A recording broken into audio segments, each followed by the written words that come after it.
Halo, halo? Halo czy nie halo? Ściszyłbyś ten głośnik, bo ja nie mogę tak mówić. W sensie głośnik.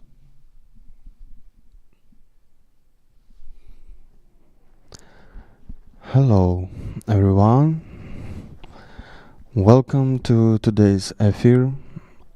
I'm inside of creature, something between avatar, green screen, and mixed feeling and sense thing. It is in process of building, creating, and becoming something probably alive. And why I'm here, you may think. So, because next week you could see this creature in real on Sonar Festival, where UKRAiNATV takes part. About details you will know a little bit later. Also, 1 week later we are in Amsterdam at Framer Framed Festival. Wow. And this week actually is not less intense because we have, and will have meetings about PACESETTERS project. And actually we just came from a workshop about open call and some details about it. You will get some more info really soon. As we have guests in physical bodies here today as well, you will know later who these people are, and you will see them. One of them you've seen just a second ago, floating here in a green screen space. So, one more thing I have to tell you and show. We got some presents as a state of body, but also as gifts. So we got it from Arthur, our dear friend, who is with us like from the beginning of new life. And one commentary from him was that we can't flip it, so it was strange but also intriguing. I will, actually maybe we can see the package like a little bit closer. And now I will open it.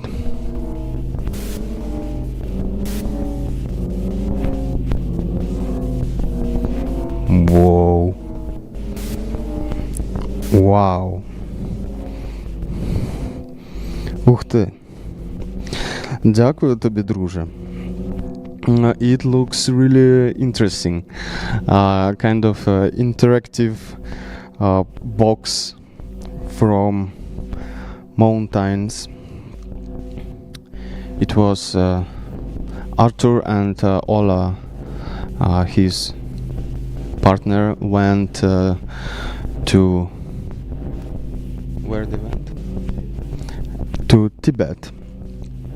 For a few weeks they shared with us like a really interesting experience. For Ola it was kind of a lot of things and situations to enjoy and recover somehow. For Arthur it was a difficult trip in the way of seeing surrounding life, and also probably he had this mountain disease, or I don't know how to call it properly. But he didn't went to the highest top because of body Until he is alive, he cannot go there, but who knows, maybe next year. So, actually, I think I need a moment to process what we have here, what we have inside. And, oh wow, there is nice, wow, I feels like, I don't know, I had maybe I'm dead and I'm getting such a gift to my funeral. The wisdom eyes. В єдності ми зустрілися. Глібові. It means like in unity we met each other.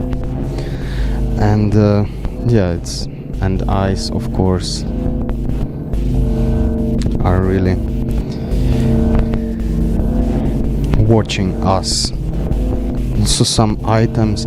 I don't know actually if it's kind of a complete installation and it need to stay like this, or I have to take apart everything.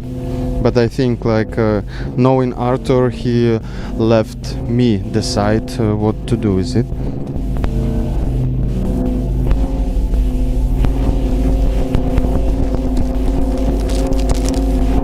Tree lotus, handmade in Nepal. So here we have like pure natural incense, tree lotus, 15 grams.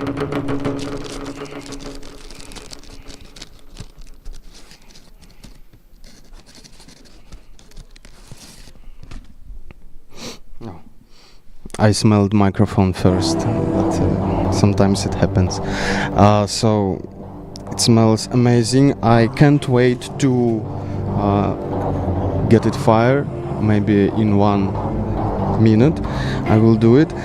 And yeah, it's really like interesting, but also a bit strange feeling. I don't know. It looks like yeah, really powerful gift. I don't know. I'm touched by it. And Arthur brought it, I don't know, just to give us at the meeting, but finally we said with Rom that we will open it during the affair. It's really nice. So I don't know. It's cute and it's unusual and interesting. Rom also got something, and I think he will open it a little bit later. But I also wanted to mention that we have also here some box from Amsterdam, from Hertloving.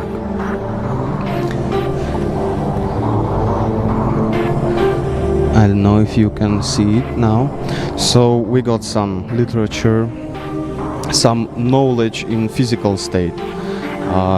So it's internet's dark forests, subcultural memories and vernaculars of a layered imaginary by Marta Ceccarelli. I'm sorry if I'm reading it wrong. Probably Lorenzo could say me how to read it correctly. Critical Meme Reader 3, Part 3, Breaking the Meme. Yeah, edited by Chloe Arkenbaugh and Idil Galip. Let's break the meme. It's actually really on top of the topics. And screen time, airtime, FaceTime. And as I know from a little bit before, because I will not lie, I already seen these books and we opened it before. Yeah, we actually are in this, I don't know correctly how to call it. Is it a book? Is it a kind of summary of a project? Or it's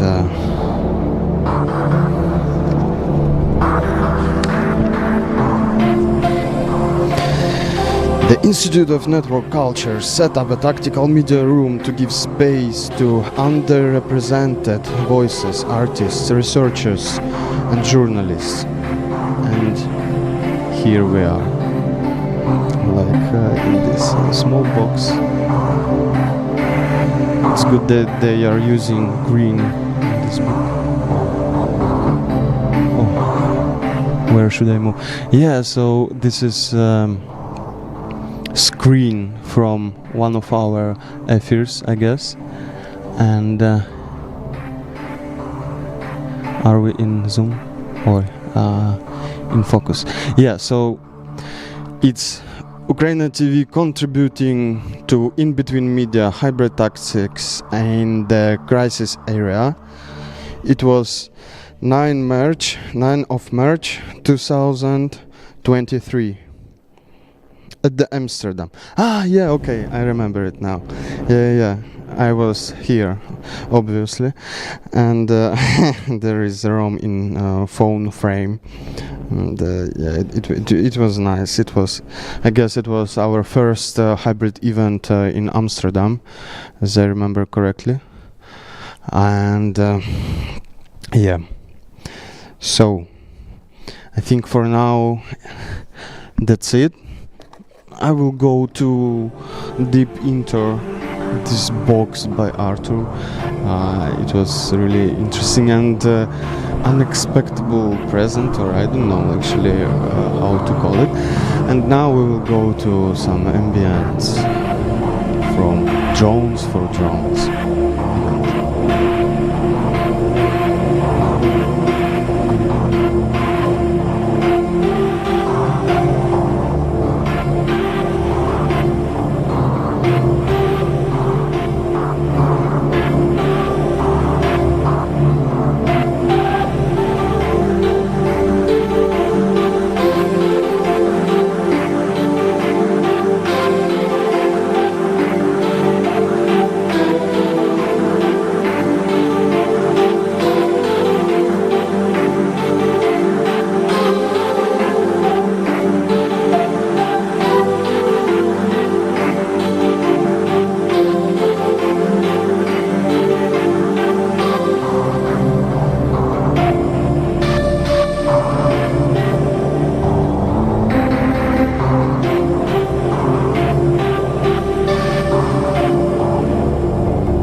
Can you make this gesture again? Hello, everyone. Long time no see. What can I tell? Because previous year, I think I was not there, or maybe I just don't remember because I'm here already 2 years. Anyway, I am a little bit even stressed because this conversation is supposed to be probably very official and, you know. But my goal probably will be to, first of all, to record and to talk about the project we are starting, of course, but also because, you know, Roman told me that he thinks that I'm supposed to make this conversation. I was like, Rom, no, I'm not. I don't know English that well, you know, this official business educational language. And he said me the thing that it would be very good to describe what this project about for regular people, probably who are not like researchers, maybe that, you know, deeply researching stuff. So my first question to you, of course, it would be really nice if you two will briefly introduce to the viewers, because let's say it will be our first official PACESETTERS meeting / talk. And yeah, my first basic question is what actually PACESETTER means? Oh yeah, good question. Okay. I will you can start. Myself. Yeah, good. Then I hand it over. Okay. Okay. Yeah. So my name is Marie Sanden. I'm a PhD candidate, and I'm doing a PhD in artistic research, which is a bit strange. It's a strange animal in the research world. Yeah. So I'm very excited to work in PACESETTERS because it has this focus also on artistic research. Yeah, and the term PACESETTERS comes from sport. More precisely, it comes from medium and long distance races or running. And it's ultimately, it is about keeping the pace high at the start of the race in order to avoid tactical maneuvering. So we are convinced, and this is basically the project in a nutshell, no? That we are in such a situation when it comes to the climate transition. Yeah, there's all sorts of tactical maneuvering, there's all sorts of greenwashing, there are lots of good intentions, but then there are no consequences or no actions following big words. Yeah, so we are convinced that art and culture in this situation must play the role of pace-setters. So we have to not only keep the pace of the transition, yeah, or we have to set the pace and push the pace of the transition. And this requires all sorts of different and very diverse forms of artistic expression and also cultural work or all sorts of cultural activities. But I think the most important thing in this context is to seize the opportunity to understand that art and culture are not just for decoration, for illustration, for entertainment. Yeah, art and culture can enable and encourage and promote a special form of knowledge production, a very particular and very valuable form of knowledge production. And this is knowledge not about art. It's knowledge through the means of art and cultural expression and cultural activities. And we try to explore this new, we consider, I mean, it's not really new, we have to be, I mean, also very careful here now, but I would say this role becomes particularly urgent and particularly important in our times and in the age of human-made climate change and the catastrophes and natural disasters that result from it. So we want to try to explore this new role of art and this very urgent role of art using the methods of artistic research or knowledge production by the means of art and artistic practices. Well, that was super fulfilling. Thank you. It was actually amazing. I think I finally understood the project. Wow. I absolutely agree with everything you said about that.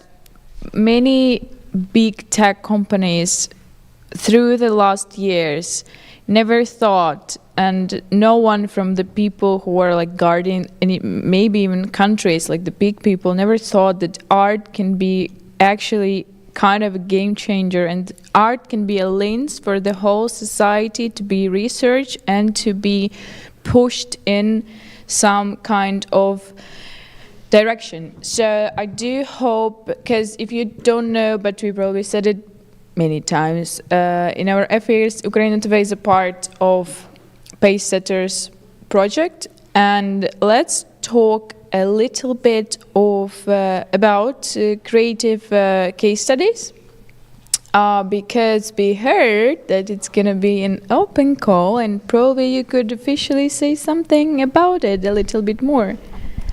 Yes, yes. So part of the research is to try to figure out what's going on and to map every kind of project that is trying to address the climate transition coming from the arts and culture.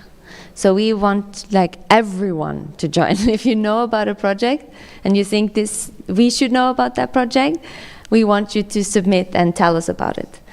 So we will launch an open call that everyone can submit their projects, also proposals if they have an idea of what should be done.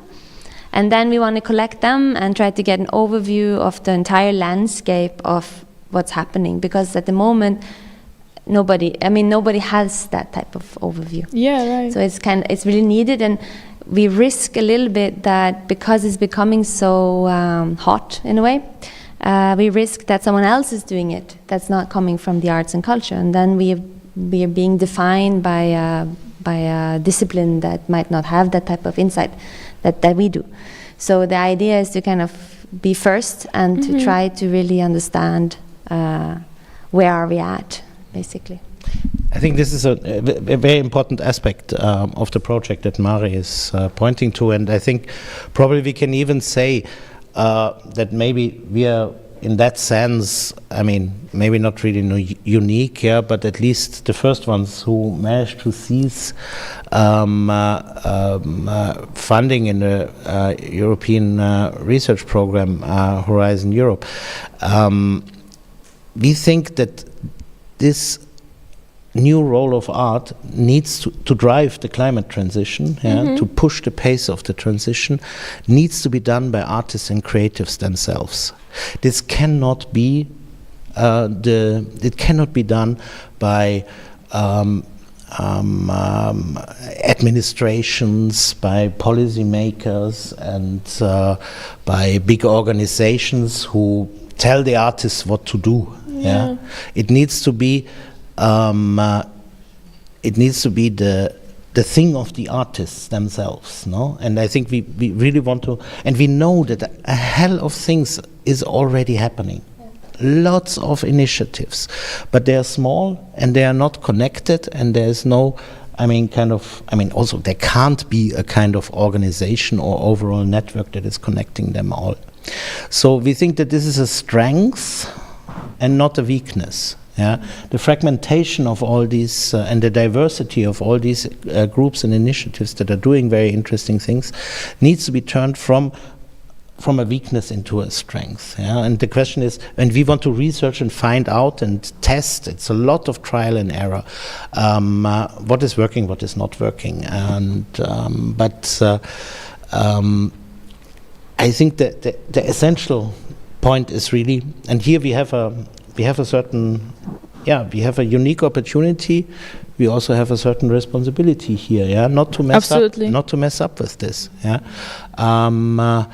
and then I think we can showcase in a completely new and unexpected dimension what is really the power and the potential of art and culture. And I think it's also important to understand that this is not about, I said before, it's not about art, about climate change. Yeah, this is not about propaganda. Yeah, this is not about the content. Yeah, this is not about. I think it's not about politics at first sight. It's not about manipulating people that they should refrain from pleasure and tell them why there are these very good reasons why they should not do this and should not do that and change their behavior and so on and so forth. It's a big misunderstanding to use art and culture for this. Yeah, this you really have to do with changing laws and regulations. Yeah. Yes. So, but I think the potential and the capacity of art and culture is on a completely different, in a completely different dimension. Yeah. I can absolutely assure you that I think when I joined UKRAiNATV, I kind of a little bit lived the whole big thing we are trying to build together, because when I entered the project, I could never imagine that there are so many interesting people, collectives and like projects who are doing such an important thing, and they are unseen, unheard, because they are from very small part, mostly from Ukraine, and they're trying to do something even in Europe. And yesterday we were discussing with the guys what kind of projects we can already put into this map we were speaking about.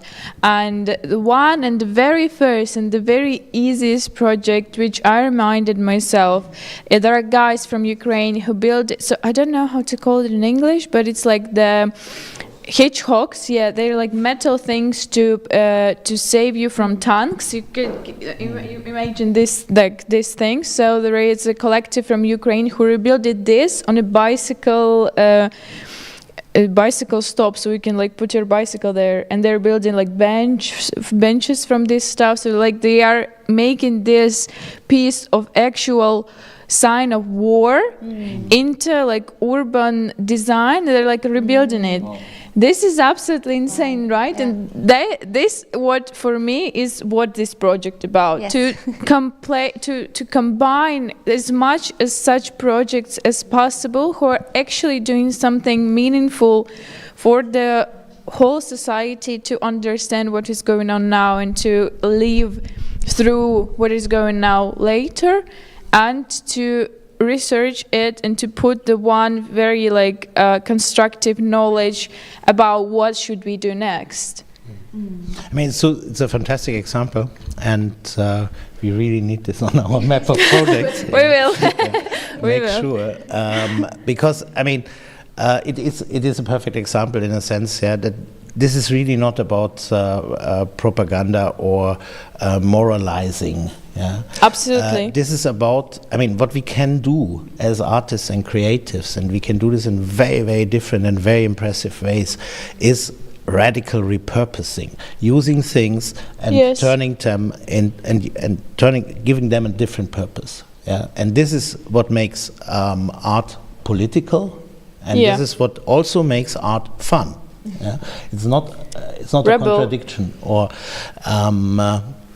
it allows us, I mean, basically to reverse engineer, yeah, to brush this world against the grain, and even if this is only happening in our imagination and not real yet, yeah, it is the first step towards imagining absolutely. Else. That's what our art always was. It was like invisible weapon to put your word or some kind of like slogan into society without actually making it I forgot the word in English. Too obvious. Yeah, let's say, simplifying. It was a different word, but this is good as well, so I agree we can stay on this. All right, I wanted to ask Marta, who's coordinating parts of this project, but she's absent, so probably you could answer the question for us. What is real-world laboratories she's creating? What is the structure of the project? Could you describe it a little bit more just a little bit more so we can understand it better. Yeah, sure. The project is kind of like in 3 parts, you could say. Yeah. So we start off with the mapping with all this project, and then we do what we call creative case studies, which is like going more into detail into specific approaches and projects, and then we will test them in these real-world laboratories. All right. And Nova Huta is one of them. But we also have one in Chenalguasil, and we have one in Ireland in Galway. All right. So the real world laboratories is a possibility to test out our findings basically from the first part, and then that's it also needs to fit with the local conditions. So OKN, sorry I can't say it in Polish, the full name. The Cultural Center in Nova Huta, basically. Yeah. Yeah. It's they will have to also, I mean, they will then work with people there and the potential there, trying to figure out what is possible and what is needed also there. But then it kind of merges the overall research that we're doing with all these projects, the creative case studies that are a bit more specific, going into more kind of focused possibilities, and then they will select the ones that are most relevant for those places and test them basically. Yeah. sounds very like a good plan. I mean, it was on purpose that we decided that we are interested not in this kind of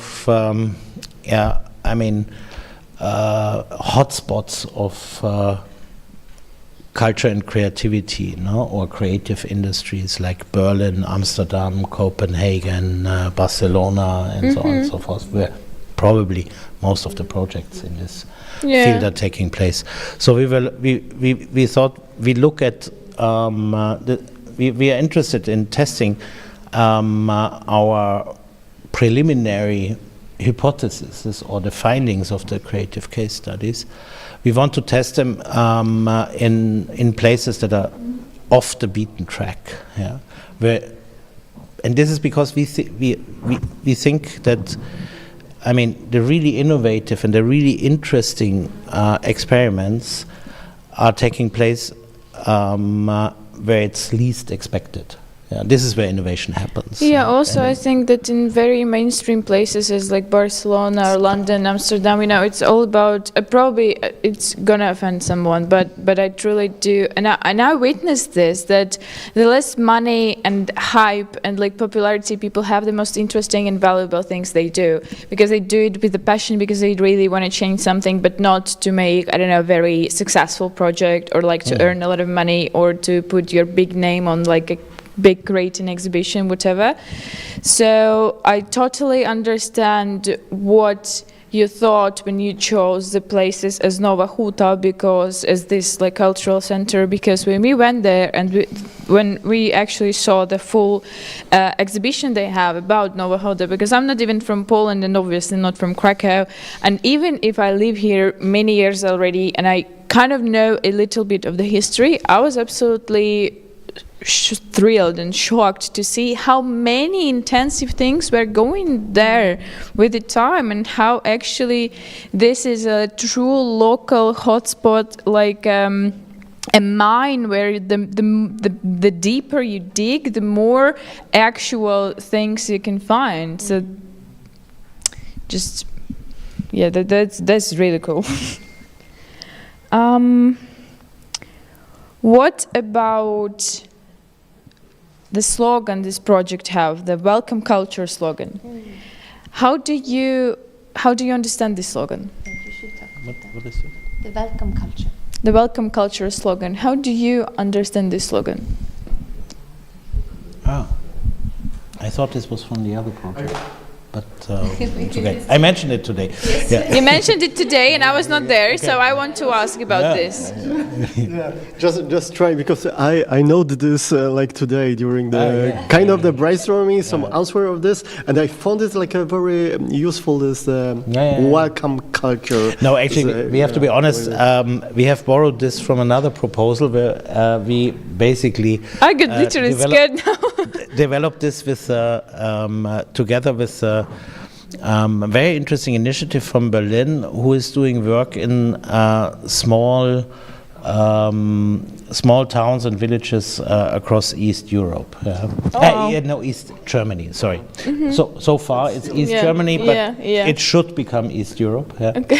So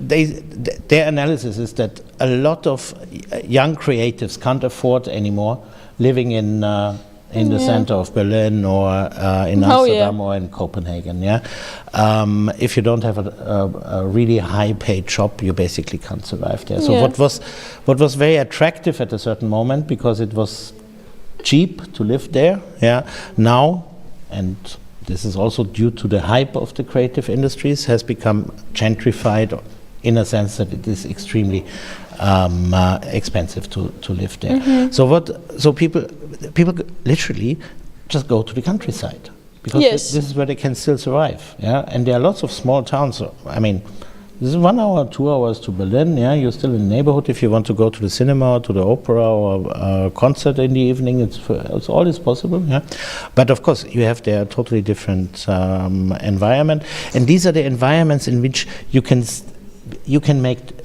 have impact. You can still change something very fast, very impressively, on a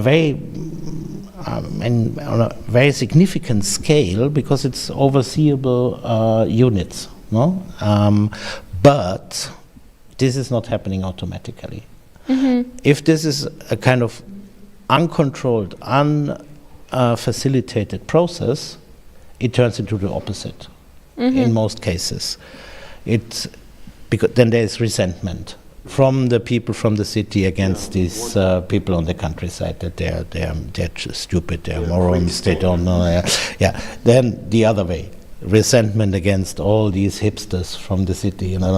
So these colleagues of us from this group called Neulandia, they facilitate this process. So first they advise the municipalities, the administration in the cities, what they think is necessary in order to produce something like a welcome culture. Yeah, because you can come with the best intentions and the best ideas and the best technology or whatsoever. Yeah, if this is not facilitated and moderated in a process where you first learn and get to know each other, learn to develop respect for each other, then this process goes wild. But it is very easy to facilitate this process, make a few things. This is, and this is what they call create a welcome culture. And then, so obviously they also didn't invent this; they borrowed this from someone else, Chancellor Merkel, in 2015, when it was about the big wave of Syrian refugees coming to Germany, where she said we need a welcome culture. I think it's very, very true. It is very true when it comes to migration and refugees, but it's also very, very true when it comes to these kind of smaller scale migration movements from the city to the countryside. We know very well, and it's very well researched, and there are lots of there's lots of knowledge about what it means for people to go from the countryside to the city. Yes, of course. This is quite obvious, and there's a lot of awareness and consciousness about this. But there's zero understanding what it means and what are the implications in the other direction. And I think in a certain way, this is also something what we want to achieve in these real-world laboratories, or what we need to set up, because we also want to avoid such a mistake that we come with our creative ideas and plans and projects, and then we only create misunderstandings and resentment. I think this is particularly important, and here we can learn really a lot from what our colleagues in General Garcil in the with the Pueblo Museo and the whole struggle against depopulation in a small town in the very south of Spain. where they're working with exactly the same strategies and with the same ideas and motivations, and extremely successfully they create this kind of welcome culture for artists coming for a couple of months to this village. I think I'm going to consider developing moving. projects together with the local population, and not next to them, or not with some kind of fake or forced participation, which we know so well. Yeah, there is a huge wave. So, like from my private experience, I've met a couple of people, and a couple of my friends actually moved from big cities to the villages, and it's absolutely incredible experience when you actually are living in. My generation is already. I grew up out of the city, but I mean it's Belarus, but my city is still small. You know, it's not even like Krakow, but. Even for me, after so many years in Krakow, to be for a couple of weeks or even a month somewhere with such a slow life, when you wake up every day from like a cock singing outside, and you know the sun is coming into your window, and whatever, like a village simple stuff, let's say, you're after some days you're like, all right, where is the techno party here? It's like, how am I supposed to live when nothing is happening, when every second person now having like ADHD, lack of like attention and whatever. And then in some time when you are already like kind of starting to live this slow life, my friend now, every time, one of my friends, every time he's coming to the city, he's like, oh, I would never go back to the city. I love my village. I love to be like slow right now. And I'm jealous of him so much, because my life here, even Krakow is not the biggest city. I could not imagine myself living in New York. My life is so fast that I'm honestly sometimes regretting it, but at the same time I cannot stop.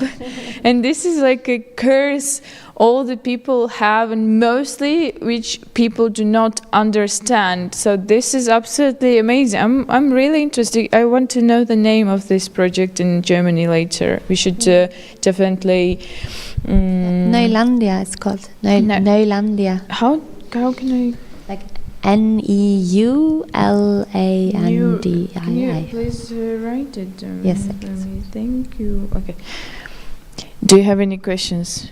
You you're should suing? You should invite them. They should. Yeah, they can that's what explain I this would, much better than we can. Yeah, that's what I was. Yeah. Thank you.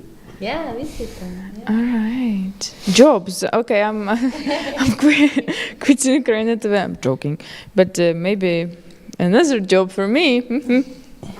I love the job. All right, Roman, you have some schemes there. Do you have a question?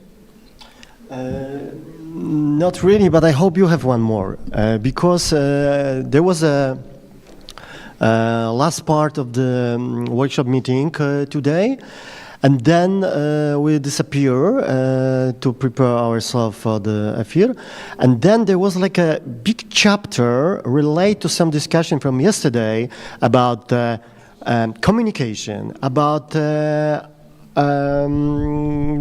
production of outputs in the different direction, and there was about social media, there was about podcast, there was about also, I think, some activities that are very familiar with our daily activity, and there is also something what I put to your list of topics and forgot, of course, and there was the academy.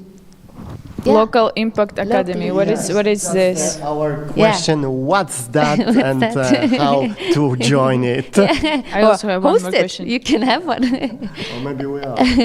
Yes, yeah, maybe you are actually. No, the local impact academies are, what can you say? It's a name that we put on a format where we want to kind of bring pace setters to a local ecosystem anywhere.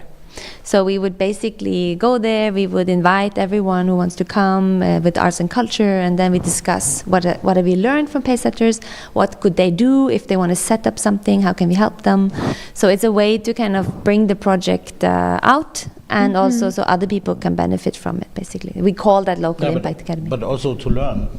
Also to learn from other situations, because we have, we have the possibility now to do the 3 real-world laboratories, in these 3 places. But we would also be very, very interested in what is happening and what is going on. So we will kind of pilot or prototype these events. We have to really figure out what should happen there. But the idea is kind of lunch-to-lunch events, so that you also have an evening, maybe you can have a party or a concert in a club or whatever, and use it in order to multiply, disseminate, and spread the word. So it could be super interesting to make a local impact academy, for example, in Kiev or in the Ukraine.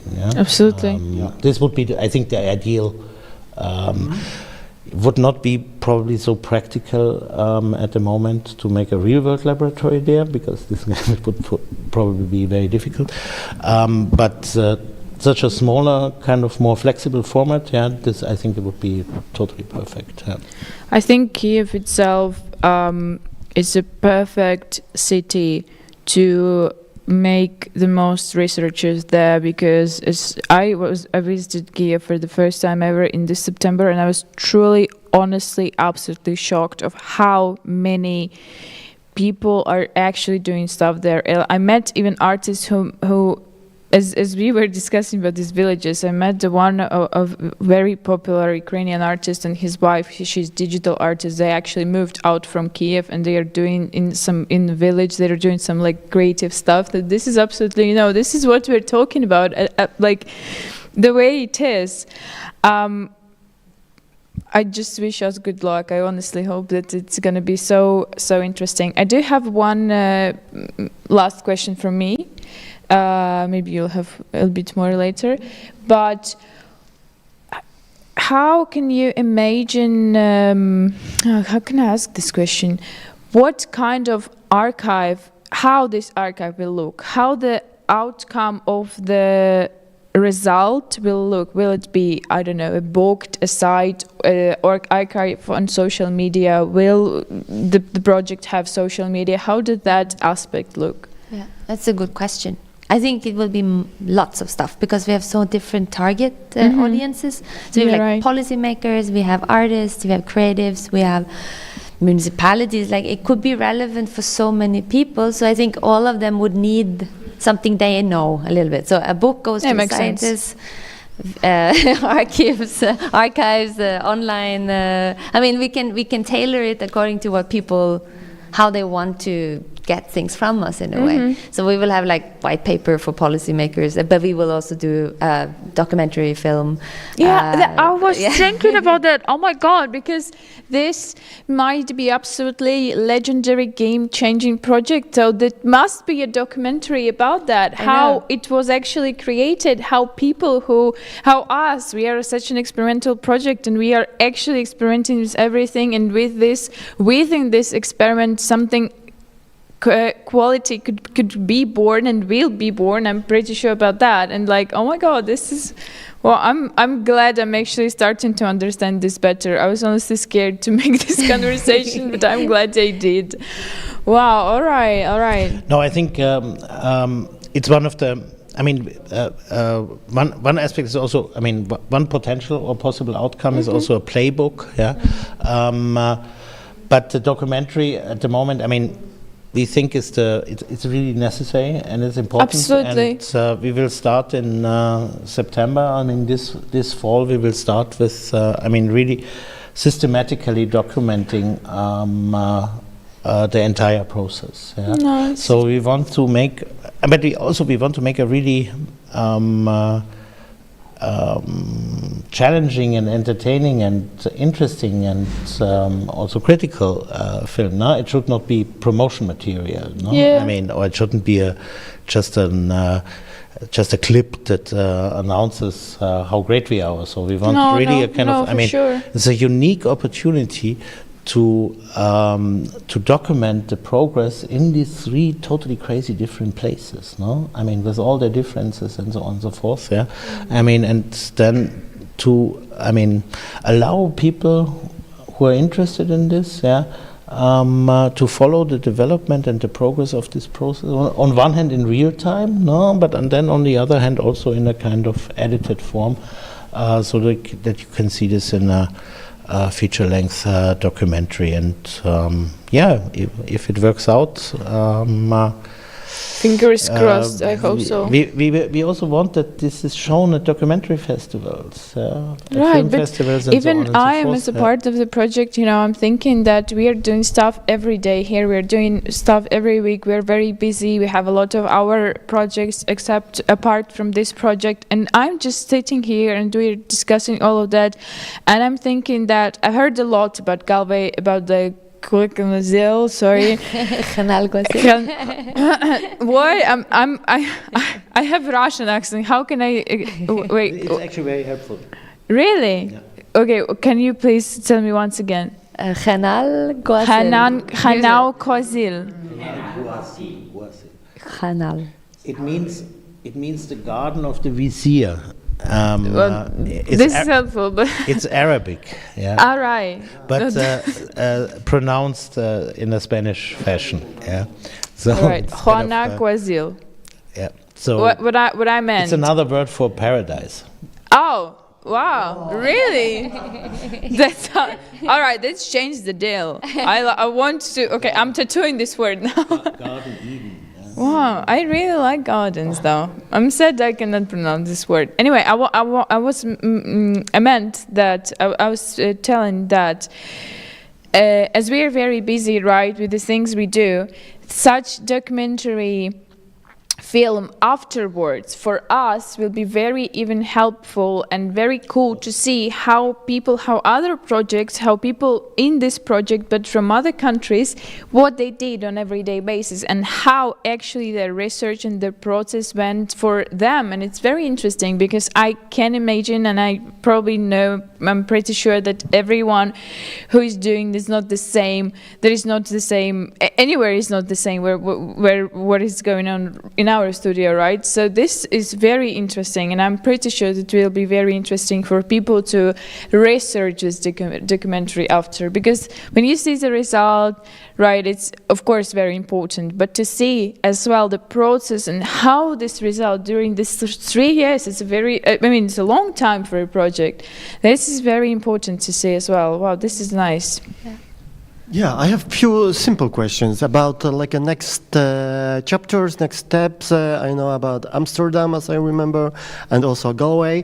And very last question about come back to Krakow. What we plan to do here in the timeline of the project, one more, because this is like a working meeting, but there is also something bigger in the future. Yeah. Mm. You want to? So we have, in terms of big events, we will be there for the for Galway. Mm-hmm. People can come for the international festival there in July, and then we will also be part of the Creative Skills Week in Amsterdam, which is I forgot the dates, but in September, 18-19 of September. And then everyone should really block the calendar for next year again, because we will have a kind of big coming together in the middle of the project, which we will call Creative Transformation Summit. I think that's meant for September in 25. So then everyone's invited, everyone should come. Very, very important. In Prague. Yeah, in Prague. In Prague. Yeah. Oh. It's close by. Close. And then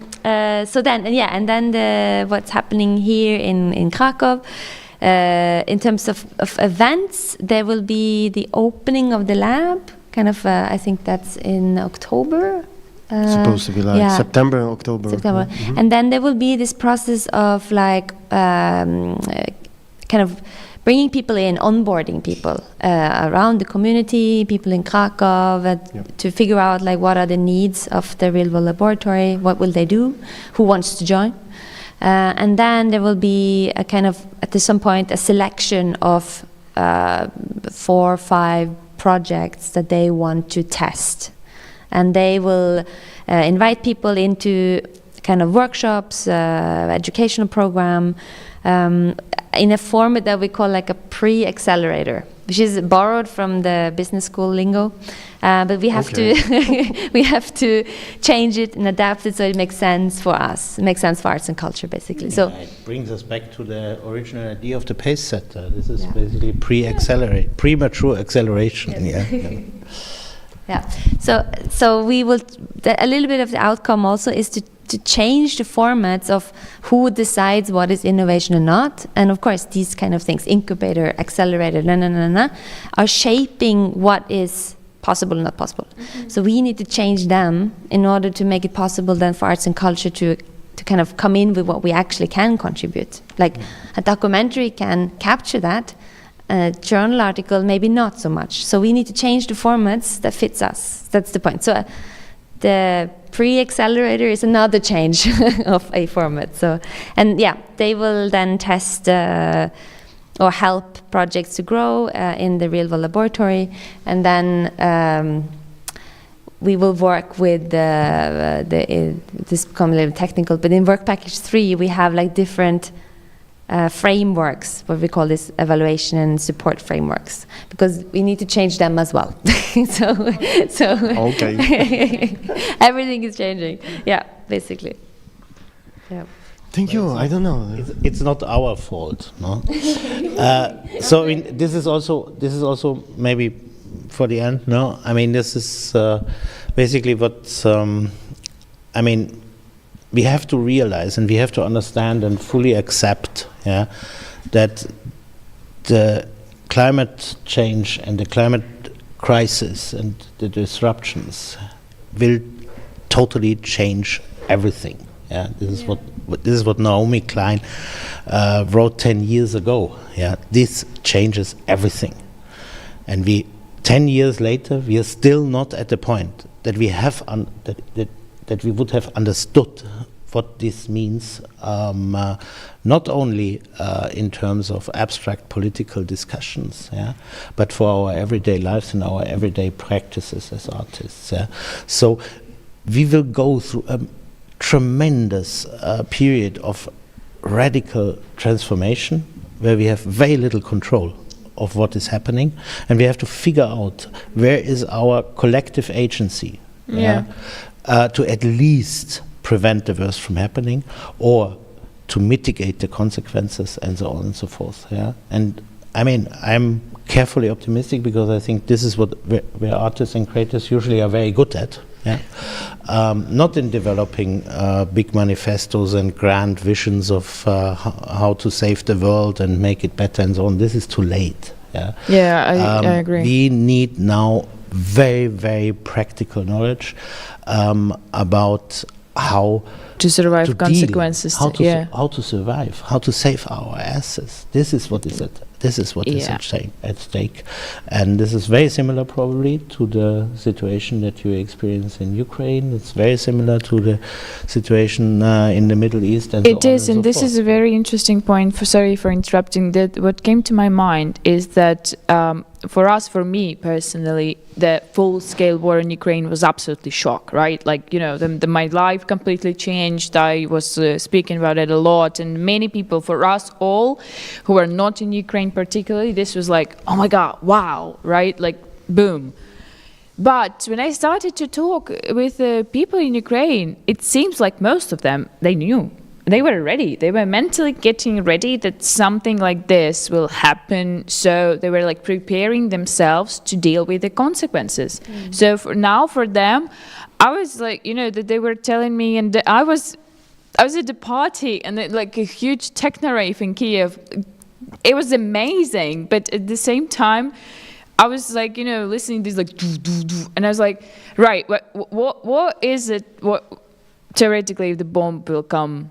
And then the just fall on the big urban building where we are all in. It's like a couple of thousands of people, and my friend was like, well, you know, we are kind of living this for 2 years now, and I'm just every time I'm watching, I'm just thinking that this is a probably cool place to die. I mean, I'm fine with it, and I'm like, wow, this is this is a strong feeling of understanding of what is going on around you, right? And this is how probably it's not the best example of how to deal with the consequences, but it's what came to my mind, that we honestly need to understand that there is no possibility that we will save the world. There is already too much plastic, too much everything going on, everything, and there is just question of time when the consequences will start to happen, and they are actually happening, but because world is really big, we cannot probably in like this particular sport or that particular sport feel these consequences, but when we will unite, we can actually do something, produce the knowledge for... Exactly. This is what we mean when we say collective agency. Yeah. The changes and the transition and the transformations will be so far-reaching, radical, and absolutely this collective knowledge, no? That you cannot respond to this as an individual. Absolutely not. Yeah. The only way is we have to learn, and this is what preparing actually means. Yeah, we have to learn what is a collective agency that allows us to respond and to participate, anticipate, and emancipate us from the terror and terrible consequences that are absolutely foreseeable. Yeah, I think this is what it means to prepare, is to regain collective agency in this context. Right. Anything else? We can finish. This was a perfect timing. All right. Absolutely. Thank you so much. It was very fulfilling journey we went through together. Thank you for joining us. Thank you for coming to Krakow. I hope you liked it. Thank you for inviting us. Thank you very much, because I think we touched a number of very, very interesting points. It is right. And it was we very really have to follow very up nice in the course of the project. Conversation. I love it. I hope it will help many people also understand a little bit better that even such project as ours is not just because, you know, this is also a good point which came to my mind, that lately I was inviting one collective from Ukraine to participate in our project, and they said that with our vibe, they don't really understand our show, so they cannot imagine speaking about war in our conditions. And I was like, you totally do not understand what our show is about, right? And this is absolutely amazing conversation, which probably will help many people to understand how art is important in terms of actually invisibly changing the flow of the river, let's say, of the social river, and how actually impacting can it be. Thank you again. And now Roman is staying here. I'm going, and we are inviting Joe to join Roman. It will be a boy-to-boy conversation. Western. No, first, that's why I'm here to say thank you to you all, and of course to invite Joe for the moment. But first, there will be some testimonies, actually I visit Brazil almost a year ago. I still need to learn how to pronounce and how we will have the lesson soon. And there was amazing touch of this locality. And this is why I propose to cut this our meetings conversation in two parts. First one more about general introduction and reflection about the PACESETTERS project in all. And then with second part, I hope to talk more about that local, translocal, and also about particular experiences from that amazing, beautiful little town, like a spaghetti western stage with experiences of Joe and people there. And so let's have around, as I remember, 15 minutes with the movie, and then we are back here live with Joe Lockwood and me in a conversation. Yeah, see ya.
You understand what I mean? Yeah, the affirmative art market. Because they are making something. They are making something that has nothing to do with the creation, you know, with creativity. Yes. And to be involved in the creativity, you have to die. Yeah. You have to die in yourself first. Yeah. Get rid of your ego. That is the mind. Totally. You know. That's why I work with other people. Yes. They make you do that. Yeah, and I died already. You know. Yeah. The art doesn't interest me. I have a lot of knowledge about. Yeah. But I arrived to a moment that I say I don't want anything. You know, I want to walk in my own, and the world have to develop myself as a person. Yeah. I cannot stay always looking for motivation outside of me. Yeah. You know. Or the community. Huh? Yes, Around exactly. here. But if you decide to be an artist and to be with because to be an artist, what is to be an artist? Well, Tell me. Well, I think it's about responding to issues in the society. Perhaps. To nothing. No, not to do nothing. Responding to Sometimes nothing. Responding to nothing. Responding to yourself first. Because what you're looking is your inside. What you're looking is to be going to a better place in yourself. With other people. Also. With me. Also. I see us as having to, we've got this big weight and we have to carry it, you know? And that's our job as artists, to move society forwards into a better place. And if you want to do it or not, you have no choice. You've been chosen to do it. We have to be in ourselves, in finding ourselves in better place. Also. First. Together. First. And preparing. First. And after automatically it's coming. You will show me something and then I can grow to my next place. Well, but I'm working with myself. Yeah. All the time. Okay. All the time. Yes. I surrender to myself all the time. I don't want to belong to the institution. No, me neither. No. I don't want to belong to any institution because I was fed up living in Holland and working in Germany and everything. And I was fed up of all the people coming that they were enlightened. You know, I say, what you are telling me? It was very funny. I say, no, that is what I don't want for myself. My art, really, for me, is a temple, you know, because I found myself through this. I growing up through this. Then, for the rest, you can do whatever you want, but the work is already done. I grow as a person, and how more I grow in myself as a person, I can offer you something interesting. Otherwise, it's not possible. Otherwise, it's not possible because we try to say to the other people what they have to do, but what are we doing? Well, we is the question. Me, we. Yeah. Me, but, we. Yeah, but Because I can't, like, I work in a collective for 27 years, and it's about the dialogue, no? The we, and where you go is the we, because I in can this only go society, one way, and it's true. It's true. It's true.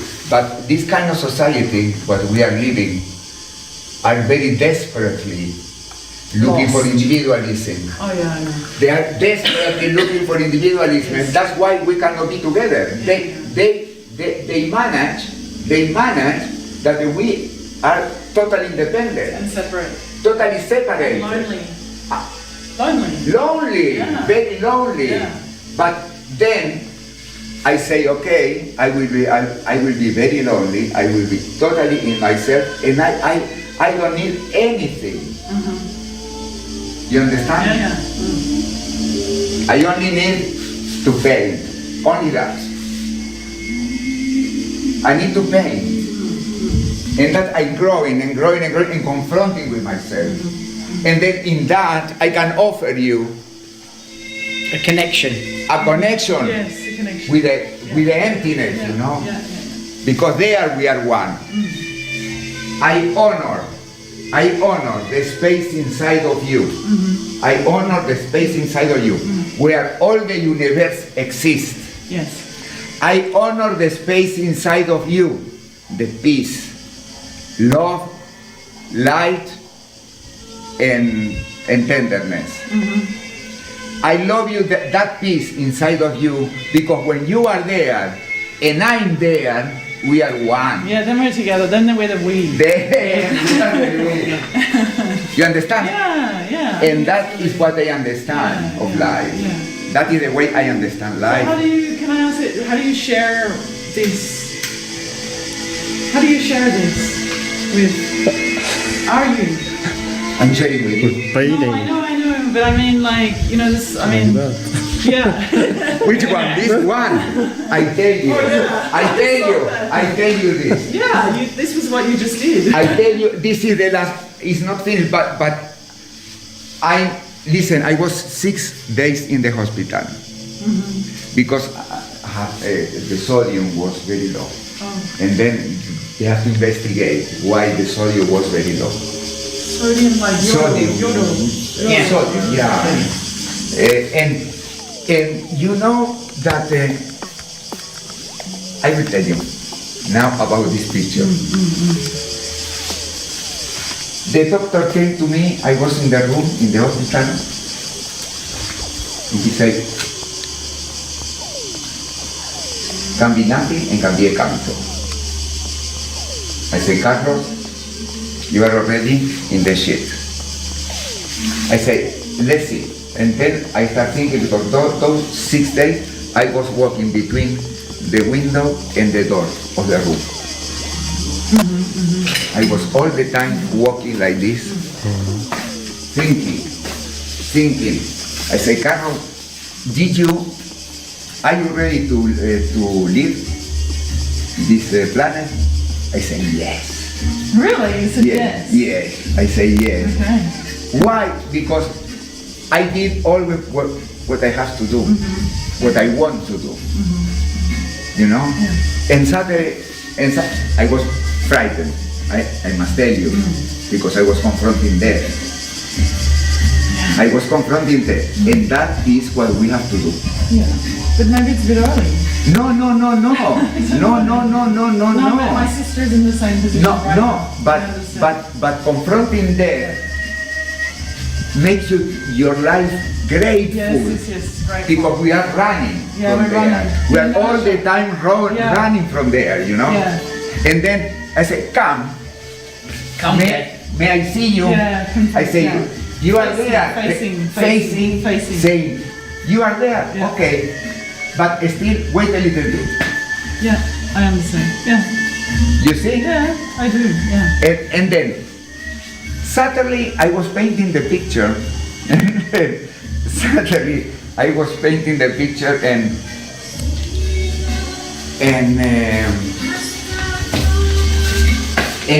I was crying painting the picture, you know.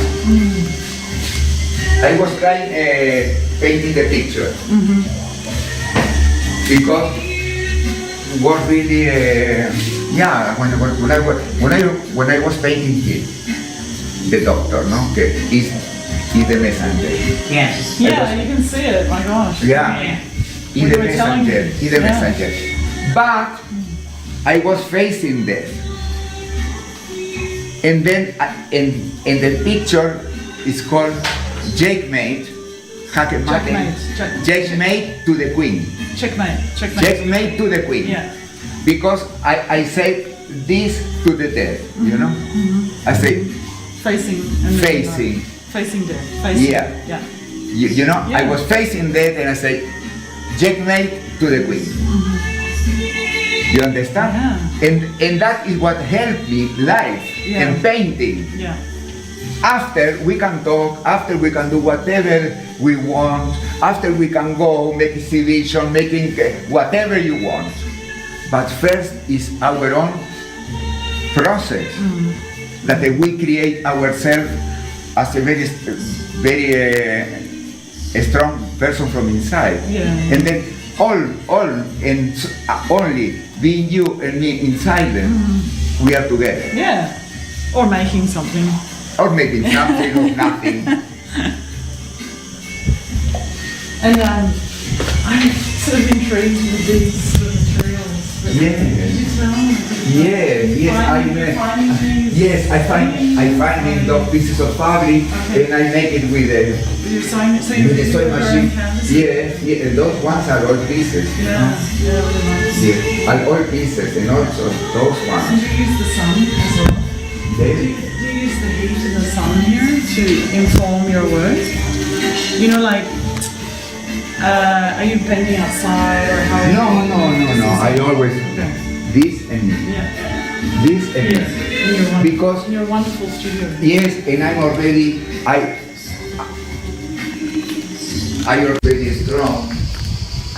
The system absorb everything, and we need to create free artists, you know. Yes. Totally free artists. The art is not a bottle of Coca-Cola. No. When you decide to be an artist, you are not producing anything. You are developing yourself in what you do, and then that is different. That is very different. I think. This is very cool photo. I think. I think. We have to create artists that they have to be involved. They have to go and live in the desert. They have to study.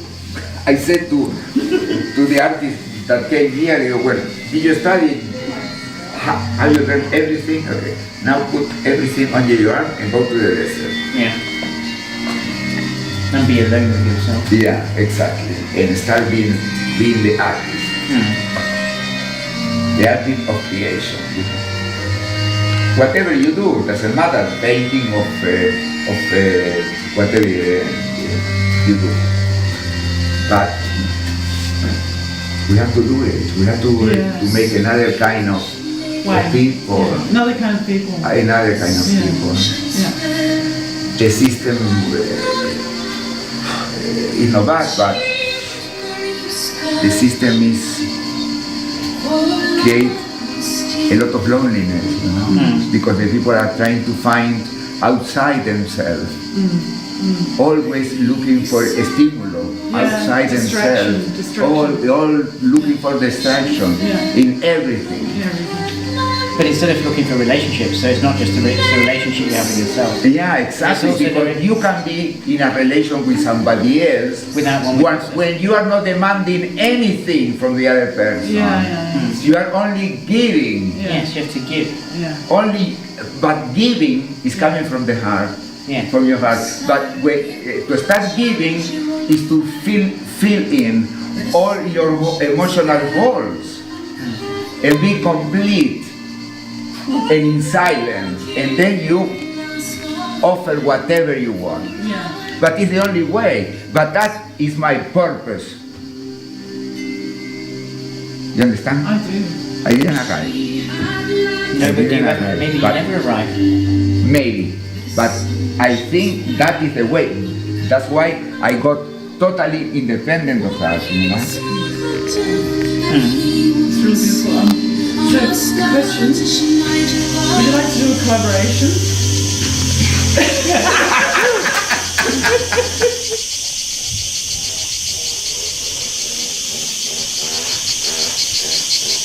Checkmate. Checkmate. To the queen. Oh, to the Queen. To the Absolutely. queen. Yeah. Important. You are okay, I'm okay, but stay a little bit there. Stay there. Wait a minute. I have to do something else. On that note, Wait a minute, I have to do something. I still have to do something.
Yeah, it was pleasure to be there, and it was pleasure to edit it later and to meet people and you there and walk around. And where are you from? You want me to say the name, don't you? Me. Yeah. I'm very sorry. Kanaguazil? We're getting there. You're getting better every time. Kanaguazil? Henal. Henal? Henal. Henal? Wasil. Henal Wasil. There you go. Henal Wasil. Guys, Henal Wasil. I need to cut it out and learn from myself. There you go. Yeah. You're getting okay. the same. Teach by myself. Exactly. It's the best way. Yeah, like a loop. It's this is the circular aesthetics. Indeed, exactly. In a You keep way, going yeah. round, you'll be fine. Yeah. Yeah, It's like the I will. curves to get there. Yeah, and so let's start maybe with this mapping that our reminder that in the PACESETTERS project there are 3 spots in the 3 corners of Europe called real world laboratories, or real world laboratories are put into that context, corners. We are now in Krakow. Krakow and Nowa Huta is one of that. With our regional context, also war in Ukraine, migrations and changes in social landscape and so on. And there is Galway in Iran with also some local context. I've never been to Iran, and I'm really curious to also to explore. That's some inspiration for storytelling, for everything what is in that's in a way dark part of Europe, or history of literature, let's say like that. Also this modern tradition, relation of between localities and colonial tradition, the heart of darkness. And further and further and further, because it's also like some links between that corners in that tradition. And there is another corner, south and western, and Andalusia, and tell something about that context first. The context. Yeah, for your activity there, and then I will ask about particular things what you do there. Okay. Will. I suppose, I mean, yeah, it's the southernmost tip of Europe, so 15 kilometers from the Rif Mountains of Morocco. I suppose it's a village that one could describe as being very remote and rural. It's highly, depending on how you define access, but it's quite difficult to get to. It's the least accessible of 15 villages in a place called the Valley of the Henal River. It's one of the 15 villages are part of the Pueblos Blancos, which were part of the Moorish time within Andalusia. So it has a long history. And through time, I suppose, has gone through many transformations from being, in some sense, discovered by the Phoenicians in the first place, in terms of the minerals that are in the mountains themselves. So gold, as Florian would always say, the gold that was used for the coins of the Roman Empire. And then obviously the time of the Moorish period of Andalusia, and then again the Reconquista, and then obviously fascism that came after that. So I think, like you were talking about Ireland, or here in Krakow, there's many layers of history that kind of come together in this place. I mean, I think one of the things for Andalusia, and being at that kind of point of being very extremely southern, is the confrontation with the climate crisis is very real. So issues around rising temperatures, drought, lack of water. So I suppose that's kind of a very meta-level abstraction. It's a village of 472 citizens. The village itself is very small. You will have seen from the pictures. It hangs on the side of a mountain, but the municipality itself is very large. It's a mountain range full of rivers and forests, and that has a long tradition of a community who lives very much in relationship to their complex context. And there is a Pueblo museum of art, museum of not only art. There is a contemporary art museum in Henal Wathil, which has a 30-year history of of citizens themselves. So there is something called España Vacía, which is the depopulation issues within the rural regions, not only of Spain, but across probably the whole of Europe. And 30 years ago, the citizens of Henal Wathil, realizing that they could become extinct, basically, as a community, had to think about, so what do we know and who do we have that maybe can be a way for us to understand how to create opportunities for the village, so that we don't lose our population.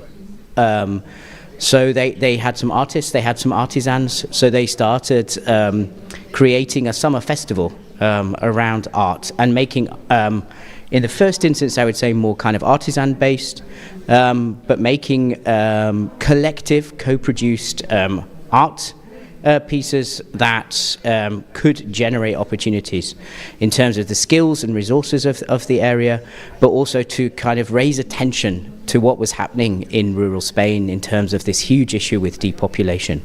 So that has kind of morphed and expanded over the last 30 years. I think unique is that the works that are created are belonged in collective ownership to the village, so they don't enter the art markets in the traditional way that one single artist benefits from a process of creating an artwork, but belong in collective ownership as part of contemporary heritage. So in the last 10 years, about 15 years now, it's gone through a transformation of being a contemporary art museum with various residency programs, recognized as one of the most culturally significant activities in terms of museums within Spain, and continues to invite people to collaborate in producing artworks that stay within collective ownership. So there's a museum, a building, which is in the video, but also the artworks populate the village itself, so it's an open-air museum. Yeah, it looks like the town looks like different than others around, and like there is like a more empathy to people, to things around, to the space, more care, more yeah. It's like everything is like a more. Like sensitive to that set of in one hand issues, and in other hand like a possibility to solve in local scale some depopulation.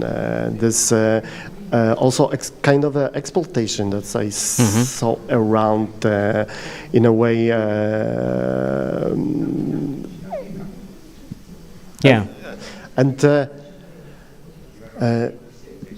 is it something that PACESETTERS could also, I don't know, continue or even develop as an example to other similar places, or it's something very specific because it's a long activities, investigation in that process? Yeah, I suppose it's yes and. So I don't think it's possible to, I think you can copy things if you so wish, but I don't think it's always necessarily that you have to replicate something. Mm-hmm. But I think that there are things that can be shared in terms of ways of organizing things that can be adapted into another context. So I think absolutely, I mean, in terms of PACESETTERS, the idea is looking at the kind of practices of Hen al-Wathil in terms of this kind of generosity of understanding the way that life is messy. And it's only through our ability to develop relationships, not only to each other, but to place, to heritage, that we're able to actually even find a way to understand how we might move forward.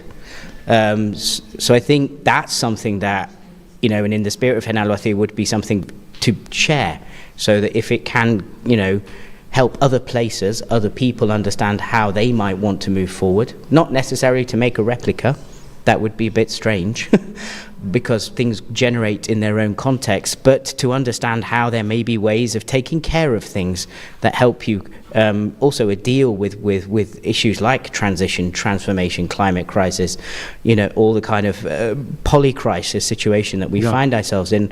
I think there's something very valuable in understanding that all things exist within relationships to each other. That is the complexity of our everyday lives, rather than kind of dividing things up and thinking about how things are a cause and effect, but much more about their complexity of their relationships.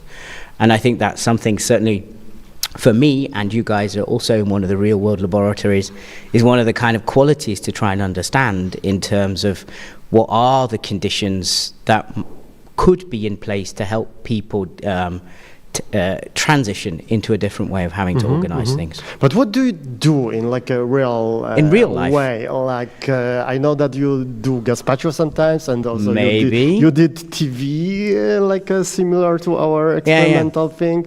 You support local craftsmen and So I suppose on a really practical level, it's understanding what is the local knowledge. Like exactly, you met Francisco. He's also in the film, who is one of the last weavers of using natural fibers from the region.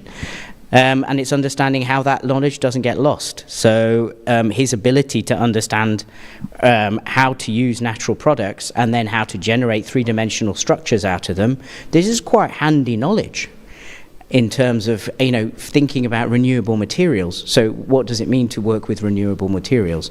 And not necessarily about maintaining the traditions of the past in terms of making baskets that we use to collect olives or whatever, but really understanding how they might have a way to help us understand new kinds of materials that need to be used. So one key thing is, in terms of any of the artworks that are created, or is basically working with local craftspeople, in one way also to continue that use of knowledge, but also to provide economic opportunity through activities that are coming through arts and culture. So the museum is very much about creating local ecosystems that are able to work with those resources we have at hand. So whether it's like Francisco's understanding of weaving, or about understanding, the wood that's available in the region to generate things, rather than kind of rushing off to find stuff from other places. So what do we have? How can we reuse it, repurpose it, recombine it?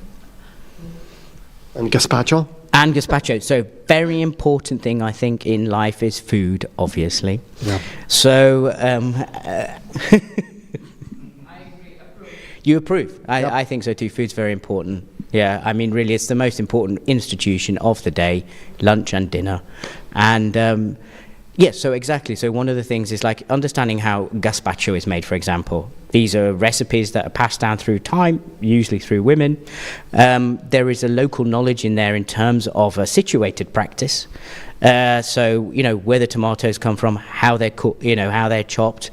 And I think in terms of this idea of relating to food making is really understanding the value in the knowledge of local people and their everyday lives, not in some way to preserve it or idealize it, but to understand that all knowledge is valuable and everybody is an expert in some kind of way. So I think it's about breaking down these kind of hierarchies that exist within knowledge, and particularly I think in rural settings, most people who are living in that context have a really clear understanding about what's happening in terms of climate change, how there have been heritage practices that have avoided things like forest fires by having goats, who basically keep the forest clear. So I think about reconnecting with things that maybe we've lost or we've forgotten, but could really help us understand how to navigate this huge period of transition. Yeah. And because you also get to make lunch at the same time. Exactly, and relational practices. Yeah. And also, I making think things together. Making things together. Food brings people together. Yeah. It's something you create together. It's something you can share together. It's very collective. And also is a space where, for example, in Spanish, there's a saying called sobremesa, which doesn't exist in other, not any of the languages I know. I don't know if it exists in Polish, and which is basically after a meal to sit and chat, to share stories. I think these things are a very valuable part of how we engage with each other. So it could be like a transition to this one more thing that I was asking about before, this TV, streaming, collecting, storytelling, and working together with camera behind and in front of, like in participatory way, because this is what I found very familiar with our activities, as something that we could also practice, develop together as a form of workshop or participatory activities. And you did it once. We did so over the last couple of months we've been doing some experiments with colleagues from NTNU, Rina and Gustav, and with people in the village. So Gustav, it's Gustav, exactly. And so with some young people in the village, Nerea and Alvaro, and with ladies of the village who have recipes. And so we've been looking at this relationship between filmmaking and food making as ways of sharing expertise, different kinds of expertise, but also by understanding there are two ways of basically creating a mixology so you can mixology. Yeah, a bit like you guys course. do with the different layers. So how can you combine these two things to share practices and also to by using a camera, you can create different perspectives. So being behind the camera, being in front of the camera, it changes the way that you understand things, see things. So by combining these two things, so yeah, in April we made some in 5 days live television about the film and food making. So the whole thing was an open kitchen. And was related to basically the practice of making a shared meal. In one part of it was outside. So one of the things that would usually happen in the villages before people had kitchens in their own homes, they would cook collectively in the streets. And people would bring things in order to cook collectively. So we were looking at how film as a practice and cooking as practices can be ways of kind of revealing lots of different forms of understanding, perception, knowledge. Yeah. It's a really parallel experience because I did it with first intermediate year as an introduction to the studio workflow, and in this year, and it was also like 3 groups and playing together, working together, and mixing together, and cooking together here, making mess in the studio, and small different things. So it was really, really fun. And the garden outside, but the garden, it's we have onion. Yeah. Onions? But onions are very important. Yeah, of course. Core ingredient. Yeah, amazing. Yeah, so what's plan about the real world laboratory there? In the plan for next steps for you also start let's say September, October. So I think we launch all together in the autumn, which is a very good thing. And I think in the first stage, really, it's just to pick up on the kind of creative case studies. It's first about beginning to engage and have dialogues with people. So finding ways, for example, to have a breakfast together, to talk to local people about what they're working on, start to see what kind of practices are emerging, what are the needs. So really beginning this kind of process of exploring together to understand first what could be those initial purposes of the lab. So I think as yet without a confirmed plan of what will happen, but first about understanding what could be needed in a context.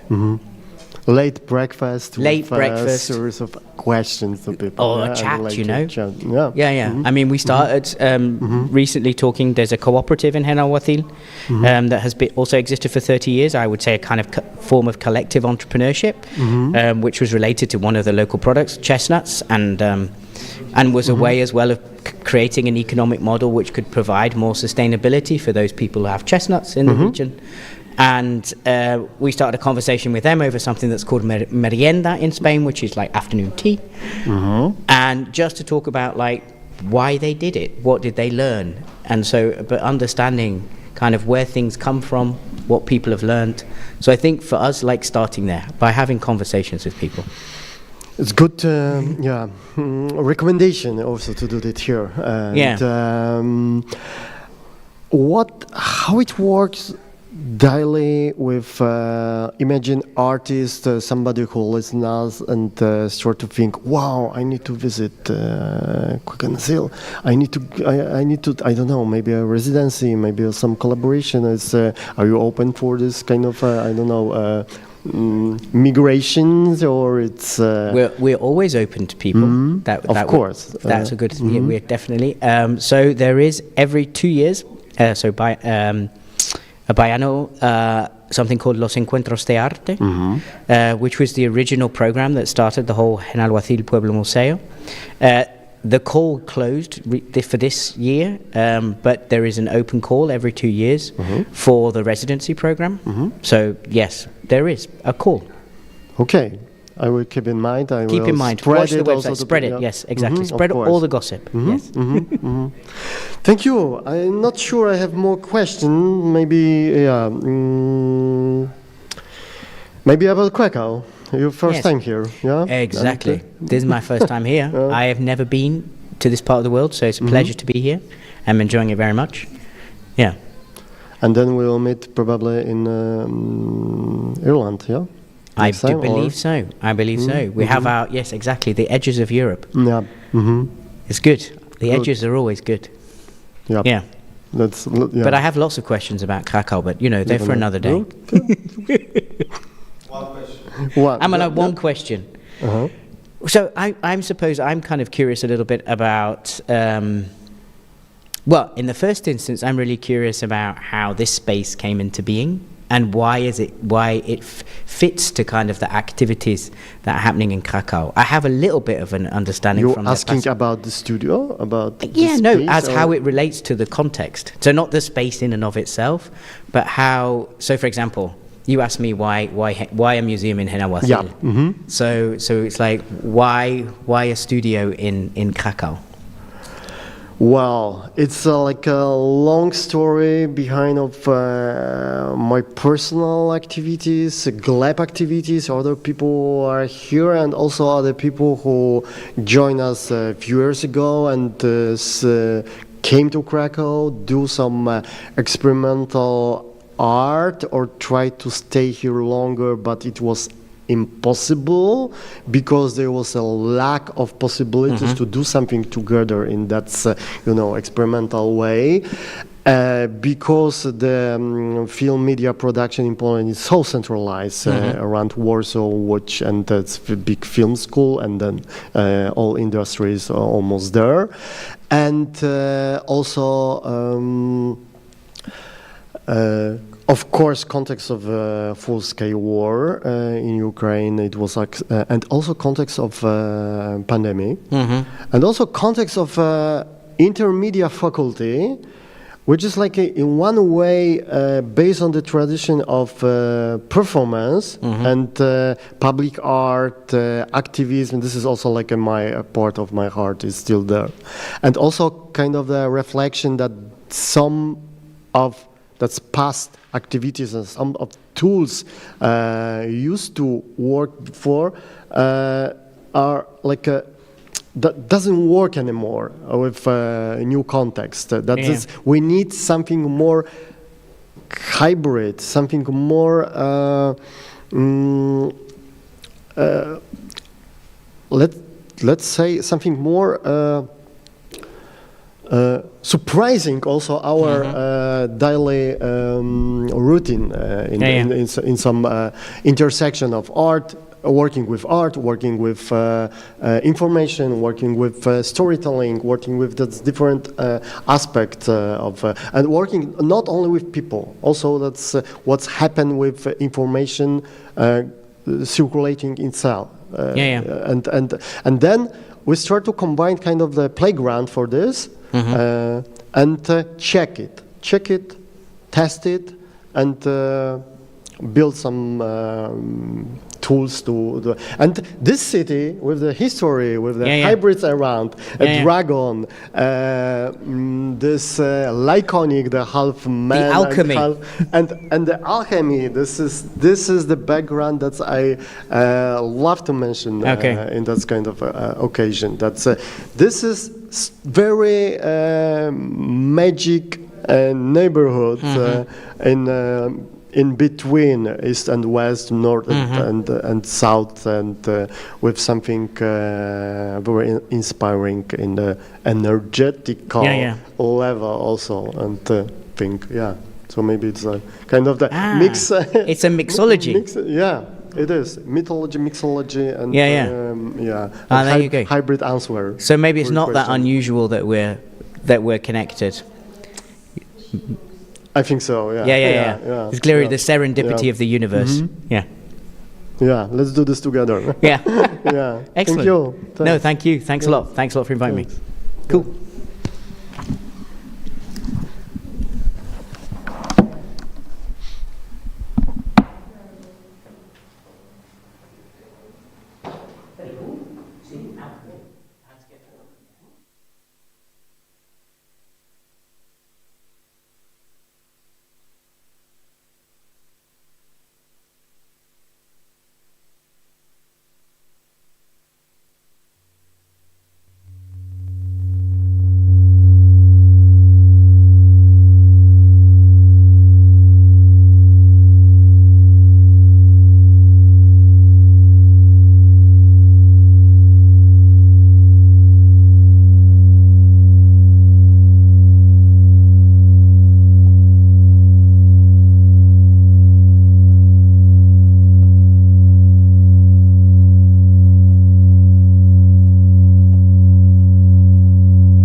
here, partly visible. And ostatni raz dzisiaj. My big pleasure unboxing of the present from Artur. I also got something for Ron, also from Tibet. This is also magic box with some handmade iconographic storytelling Tibet things. I think I will wear it and hope it will work for me in this transition moment in my life. Very strong, very important. Thank you guys. Thank you everybody who are around together and that we are here. And in this moment and also like in more general way. We will see what will happen, but we will survive in any way. Here or in other different realities or spaces. Then we're jumping to Sunday. Let's have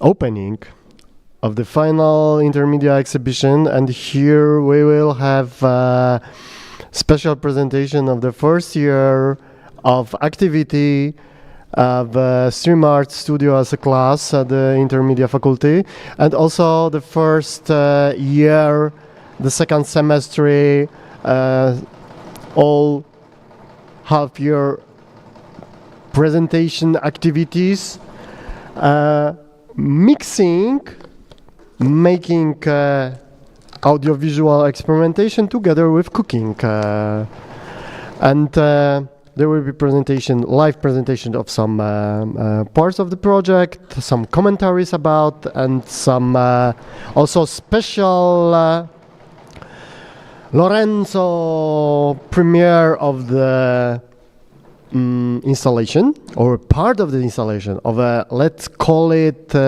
portal to another part of our activities in next week, because 2 days later we are going to Barcelona, taking part in Sonar Festival, which is supposed to be slowly the transition going in our background now.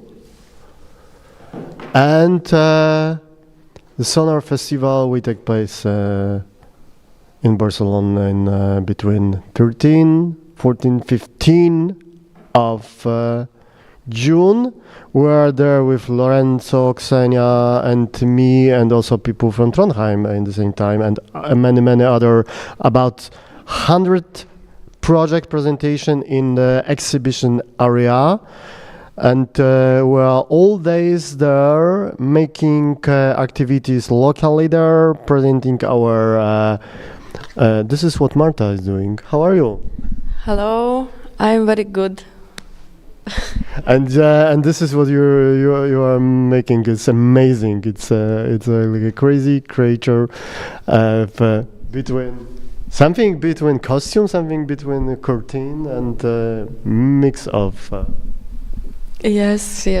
But it's your idea. It's like partly my idea, but it was like a very general. But it was like acceleration of this starts when we start to talk about this, and I'm very happy in this process. Thank you very much. Thank you too. Yeah, and it makes happen, and what's the next?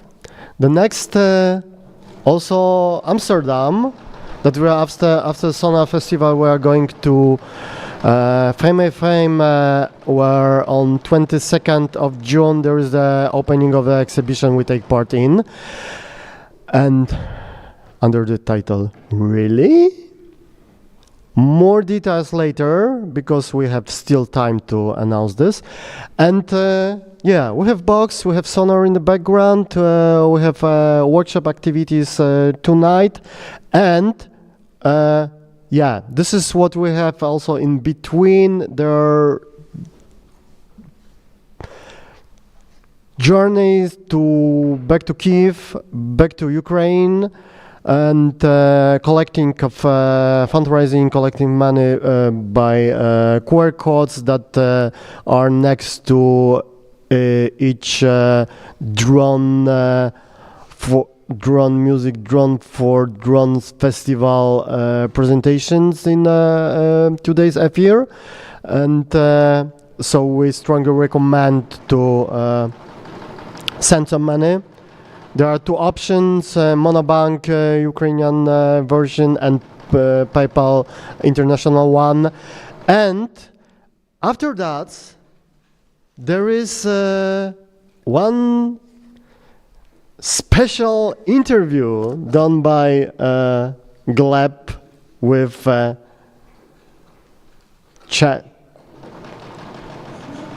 Nick Childer.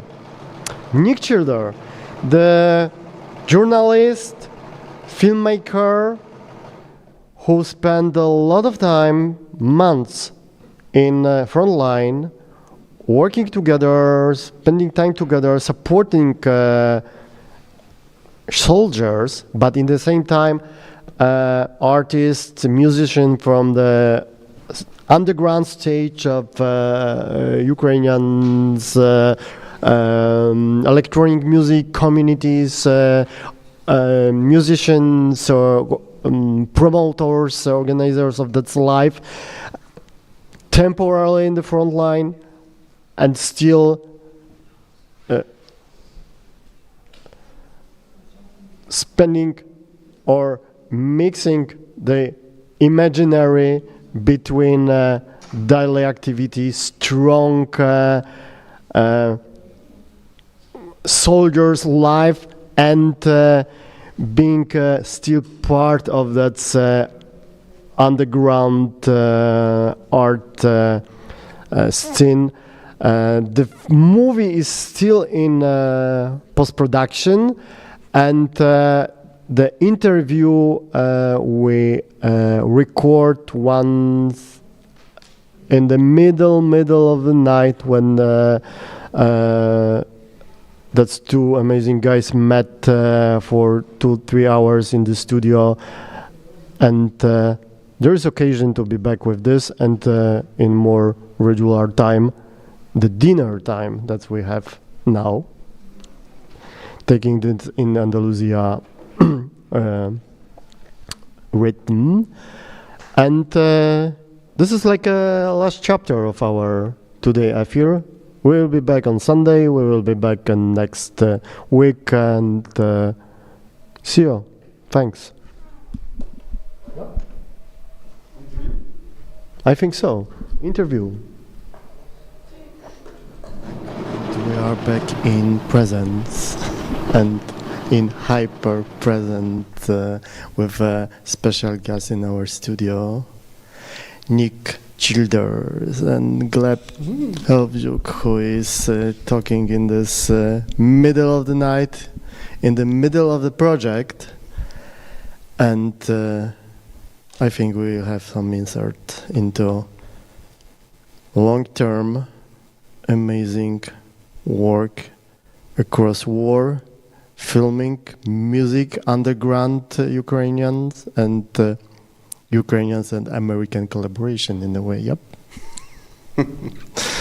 Let's start, guys. You are instead me. Oh, yeah. It should be this one.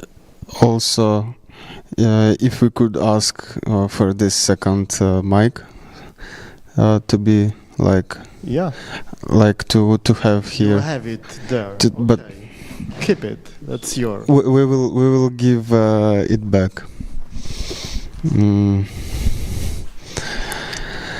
Okay.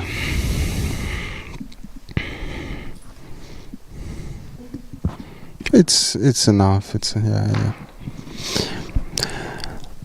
Hi everyone, you are on UKRAiNATV Midnight Show, and today with us is Nick Childers, visual journalist and documentary filmmaker who came here tonight to tell some stories from his life and stories about lives in Ukraine. So, Nick, nice to see you here. Nice to see you. Thanks for having me. Could you, because as I know, you came here now from Beirut, right? Yeah, I took a little vacation in Beirut after 2 months in Ukraine. Yeah, and could you tell, please, what you have been doing in Ukraine during this 2 months? Well, it's my 7th trip to Ukraine, 5th since February 24th, 2022. And usually I spend about a month, 2 months, sometimes 3. And during that time, I had a couple projects. One of the projects was a short documentary I was filming for Bloomberg Originals, a 20-minute documentary about drones in Ukraine. Also working with like a drone company that I had come with from Pittsburgh, and also continuing the work on my documentary focusing on the electronic music scene, underground electronic music scene in Ukraine during war. So continued filming that and the characters from the film that we've been working on. So. And how did you came to this idea to make such movie? Why music scene?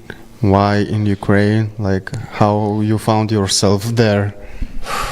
Boy, where do I start? I mean, yeah, I guess started almost 10 years ago, 9 years ago, in 2015 when I first came to Ukraine. You know, I'm almost 34 now. At that time I was 24, 25, and I was kind of an idiot. And I knew I wanted to get into conflict, photography and journalism, and so I decided to come to Ukraine. And I decided because I realized that the city I'm from, Pittsburgh, Pennsylvania, is for some reason the sister city of Donetsk, Ukraine. And so I asked some people, like, with the war, like, how did it start, blah, blah, blah. And so somehow I was given permission by the Ukrainian government to go into Donetsk for May 9th with a bunch of other journalists, CNN, BBC, all these other journalists were going in to film this, you know, kind of like weird thing. And it was my first time. When it was exactly, more or less? 2015, yeah. So it was separatist time, and I didn't know what I was doing at the time. But when I got there, it was like North Korea. It was strange. And so I don't know. That was my first time in Ukraine. Of course, I spent time in Kyiv, and after that, but then I came back in 2017 to do a project for NBC, short documentary about music in Ukraine, because I thought it was interesting. Because personally, I'm from Pittsburgh, and I'm from like the music community. I'm a big electronic music fan, and my friends are DJs in Pittsburgh, and I go to their shows and kind of these underground clubs all the time, techno, drum and bass, house, all of it. And so, and my dad's a musician too, and so music has always been a really big part of my life, and it's always influenced me visually. When I see music, it's always inspired my film work. And so I always thought, instead of telling conflict, like you see a lot, like people dying, all this stuff, I like to tell it from a cultural point of view, because I think it's much more interesting to see how when times are hard, people tend to, go listen to music, create music. It's I think the best art and best music comes from struggle and a little bit of suffering. And it, I think that's what really inspired me. So in 2017 I came back, and that's when I met the guys in Dnipro from Module Club, who I became friends with. And so I filmed them, and I did interviews with a bunch of different people, not just from Module guys, but those are some of the main guys, specifically the guys from Kristvalut. And so, we had here like guys from Kristvalut, just random visit. I was sitting over there like in front of computer. I'm like looking back, like, what? And someone like brought them just to see what is happening here in studio, and it was kind of a huge event, so I was like overstimulated with all the stuff was going on. But yeah, they also have been here. Yeah, well, shout out to the guys, Gordiv, Kasian. Yeah, well, good friends of mine now, and like it's been strange because now they're all my friends, but and that's kind of how it started in 2017, and so when the war in 2022 started, in February 24th, I called the guys because I said, you know, how's it going? What's been going on? And they said, you know, a bunch of us are joining the army. And I said, can I film that? And they said, sure. And so eventually I made my way. My flight, I was supposed to fly in February 26th. Of course, it was canceled. So I had to make my way slowly, like walking across the border from Poland into Lviv, and then from Lviv to Kyiv, then Kyiv to Dnipro. And so eventually I met them. I lived in Dnipro for like a month and a half, maybe 2 months. I lived in Lviv and Kyiv a little bit too, and Kharkiv a little bit. And so, yeah, eventually, you know, I joined Nikita Kuzachinsky at their position. They let me film. It was probably around April 2022. And that's really when I started filming a lot of the project I've been working on for the past 2 years now, this feature documentary about the nightclub scene here. And so 2 years later, I'm still filming it. I have some other characters from different communities, but it's really about how this whole community in Ukraine has come together to fight in the war. So yeah, that was a long answer, but yeah, it's been such a strange journey, honestly.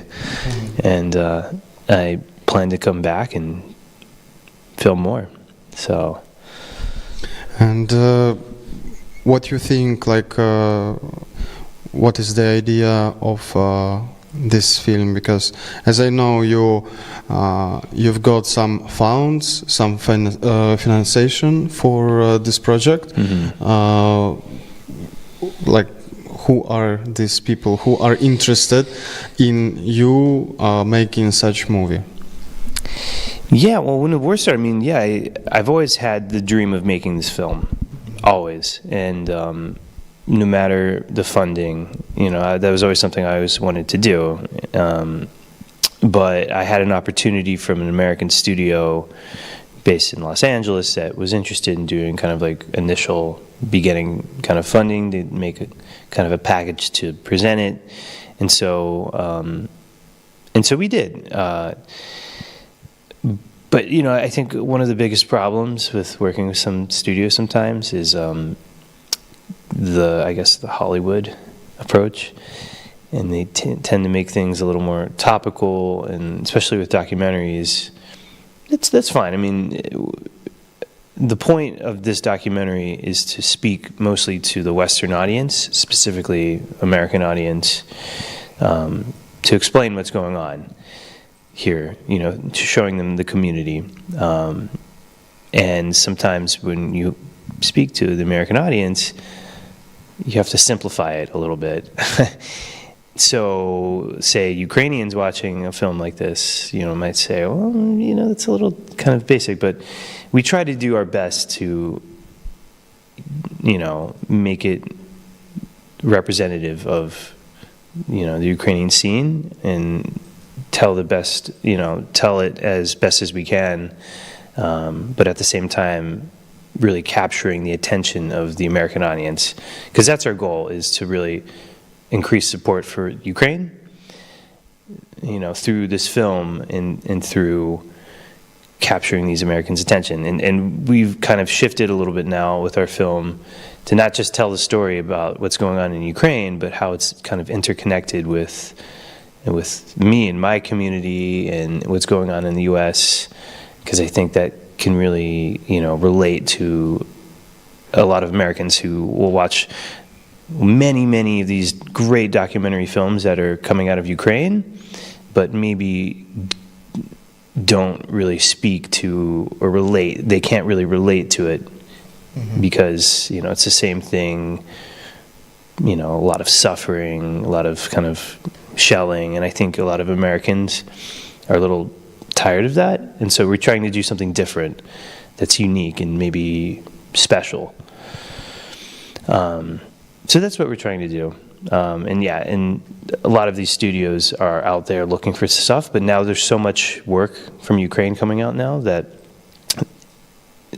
the attention and kind of the curiosity is kind of died down. So we're trying to recapture this attention so we can find more funds and finish the project. So you're kind of engineer of a bridge between West and East, and connecting Ukrainian reality with American perspective of view. That's really a great idea, and I think it's like idea of honor in a way. At least I get it so. But aren't you scared to go to frontline and to spend this time with guys somewhere underground, not on underground party, meeting underground scene, but literally sitting under the ground and hearing like bombs and drones hitting the ground? How it was like from your own perspective? Man, there's so much to say about this. I think I always kind of wanted to do this work because I've always been curious to like what makes people kind of scared. You know, when something kind of makes me scared, I tend to like want to see it more, because I don't like when something is like bothering me like this, like something that's like there, that's threatening me, and I, you know, I become more curious when something scares me. I want to see it more. Anyways, but I think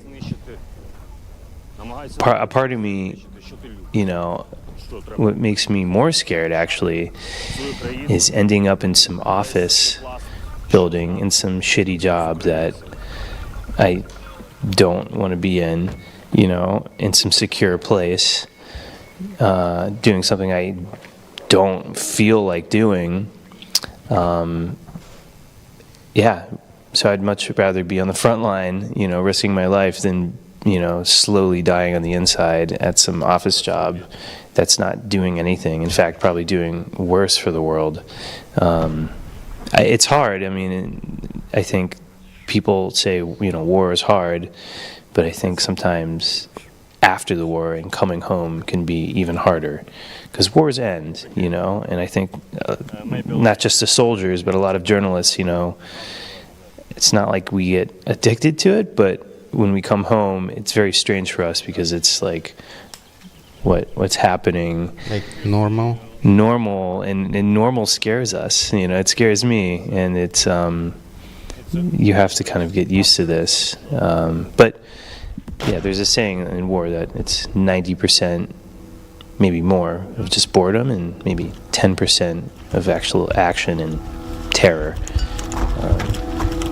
But yeah, and maybe I think one more thing I'll say. When some artillery, I don't know if I said it already, but I think a big reason why I think Ukraine is special and why I like to come here and why I think Ukraine is so unique. I think, as an American, is that it really represents what America used to be and what they think they are.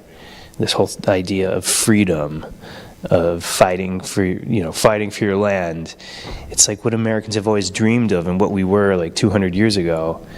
And we're no longer like this. And so, it's like we were also fighting against this kind of, our overlords who spoke the same language and who are our colonizers and, not the same exactly, but, in a way it's like underdog, these big guys, big army, big navy, and the small guys fighting to push these guys out.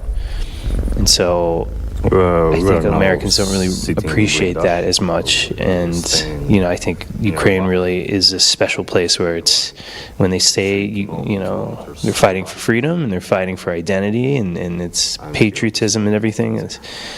Americans dream about this, so that's something we lost. And also, Ukrainians are so talented because of this. They're so ambitious. I've never seen so much talent and ambition from any other, place in Europe right now.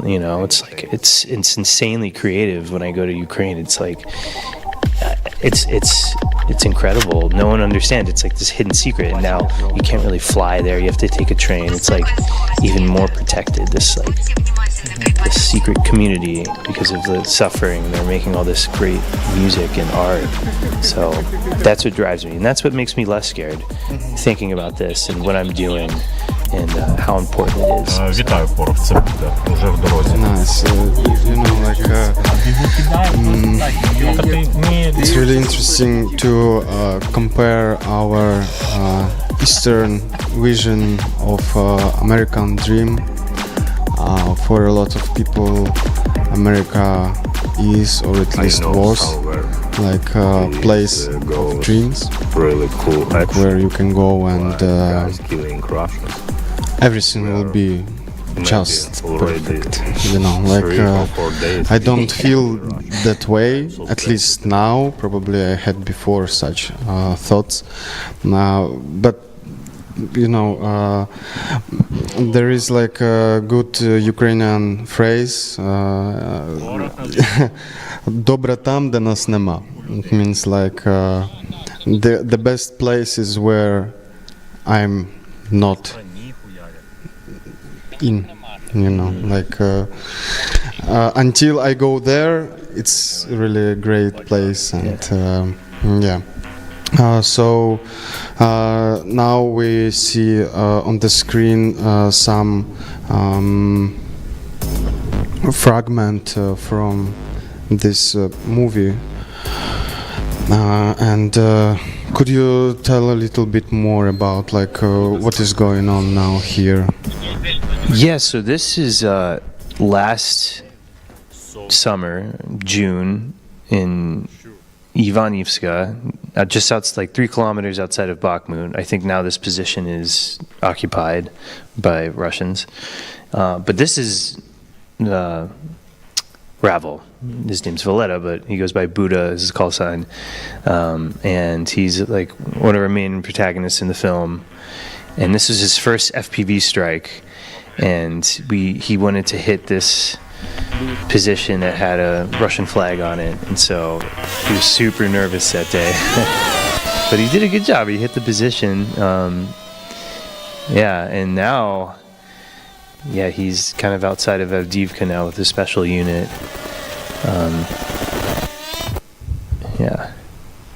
And it's crazy to see how it hasn't. It's almost been a year, just about. But since then, everything has changed entirely with like how advanced the drone technology has become. He's no longer an FPV guy. He does like bigger drones now, more complicated stuff. And now the front line in most of the places. Back then, it was you had to worry just about artillery and kind of the regular frontline stuff. Grads, all this stuff. Now, both sides just use FPVs all the time, and you can't even walk around during the day. So most of the stuff is done during nighttime. So the whole battlefield has really changed because of drones. And drones have become such a crazy, like, warfare is forever changed, and for all the wars now because of drones. So, and yeah, and another thing, like this scene, he's chilling because a lot of the times I spent about 2 weeks living in like this blindage with these guys, 3 kilometers outside Bakhmut, and you know, most of the time they were just like kind of looking and seeing what they were doing. It was the time then the Wagner guys were leaving and regular Russian guys were coming in, and so a lot of these regular Russian guys are kind of stupid and just chilling outside. If you like sitting like, for a few hours and nothing do, should we strike that? Like, so you're thinking, and so. But yeah, a lot of these guys a lot of these soldiers, they're in this blindage and everything, and a lot of the time they're bored, and so they worry about their careers, their families, because it's more than 2 years now, and almost 2.5, almost going on 3, and yeah, it's kind of sad for them. They don't know what's going to happen. They thought the war would end a lot sooner. So. Yeah, exactly. I think this is the biggest and the most painful change like during last 1.5 year, this understanding that it's not short war. It will not end in 2 weeks, 3 weeks, 2 months, 6 months, no. Yeah. And I think this hits the most, like because when everyone was so like motivated at the beginning of 22nd year, like yeah, we will go, like kind of scene from school, like yeah, let's go, like let's beat them and let's come back home. Yeah. And finally people staying on battlefield already for more than 2 years, and yeah, this scares, and I also watched a lot of interviews that this is the most destructive thing which they have in their head, that there's like leak of knowledge and feeling of like fast changes or like fast moves, fast end, like a little bit of desperation. But of course there are such guys and girls who say like I will do it until I die. Simple. Like, I'm here. Like a lot of people there, they're actually fighting from the age of 18. Now they are like almost 30. So for them, it's been almost almost half of their life. Yeah, and in which places? Actually, this is like your second. I will. Okay. Yeah. Maybe if you can pause at some point. Yeah. Pause the. Could you pause it, Rom, on some point? Okay. Yeah. How you met this girl from Mariupol? From James Dasha. Yeah. Super cool. Yeah. No. We met her because the guys from Shumrev, from Slavyansk, doing like boiler room parties in Slavyansk, which is crazy to do boiler room party there. They knew the guys from Module, and so, I was just curious to see what happened, and I was following her story because I had followed her when she was, they were talking about her as being stuck in Mariupol, and she had just come back, and so I was curious because I wanted to see, like, who's this DJ coming out of Mariupol? What did she see? Because I heard that, you know, there was a good community there for a time, to Mariupol, you know, that was based there, and kind of, yeah, and I don't think anyone really expected that to happen, and it really shocked a lot of people, and it was just strange being in, you know, when I was in Dnipro at the time, and it was just, you know, so close, and that whole time everything's going on, you know, Mariupol's right there, and so much death, so much destruction. And I wanted to get a perspective from someone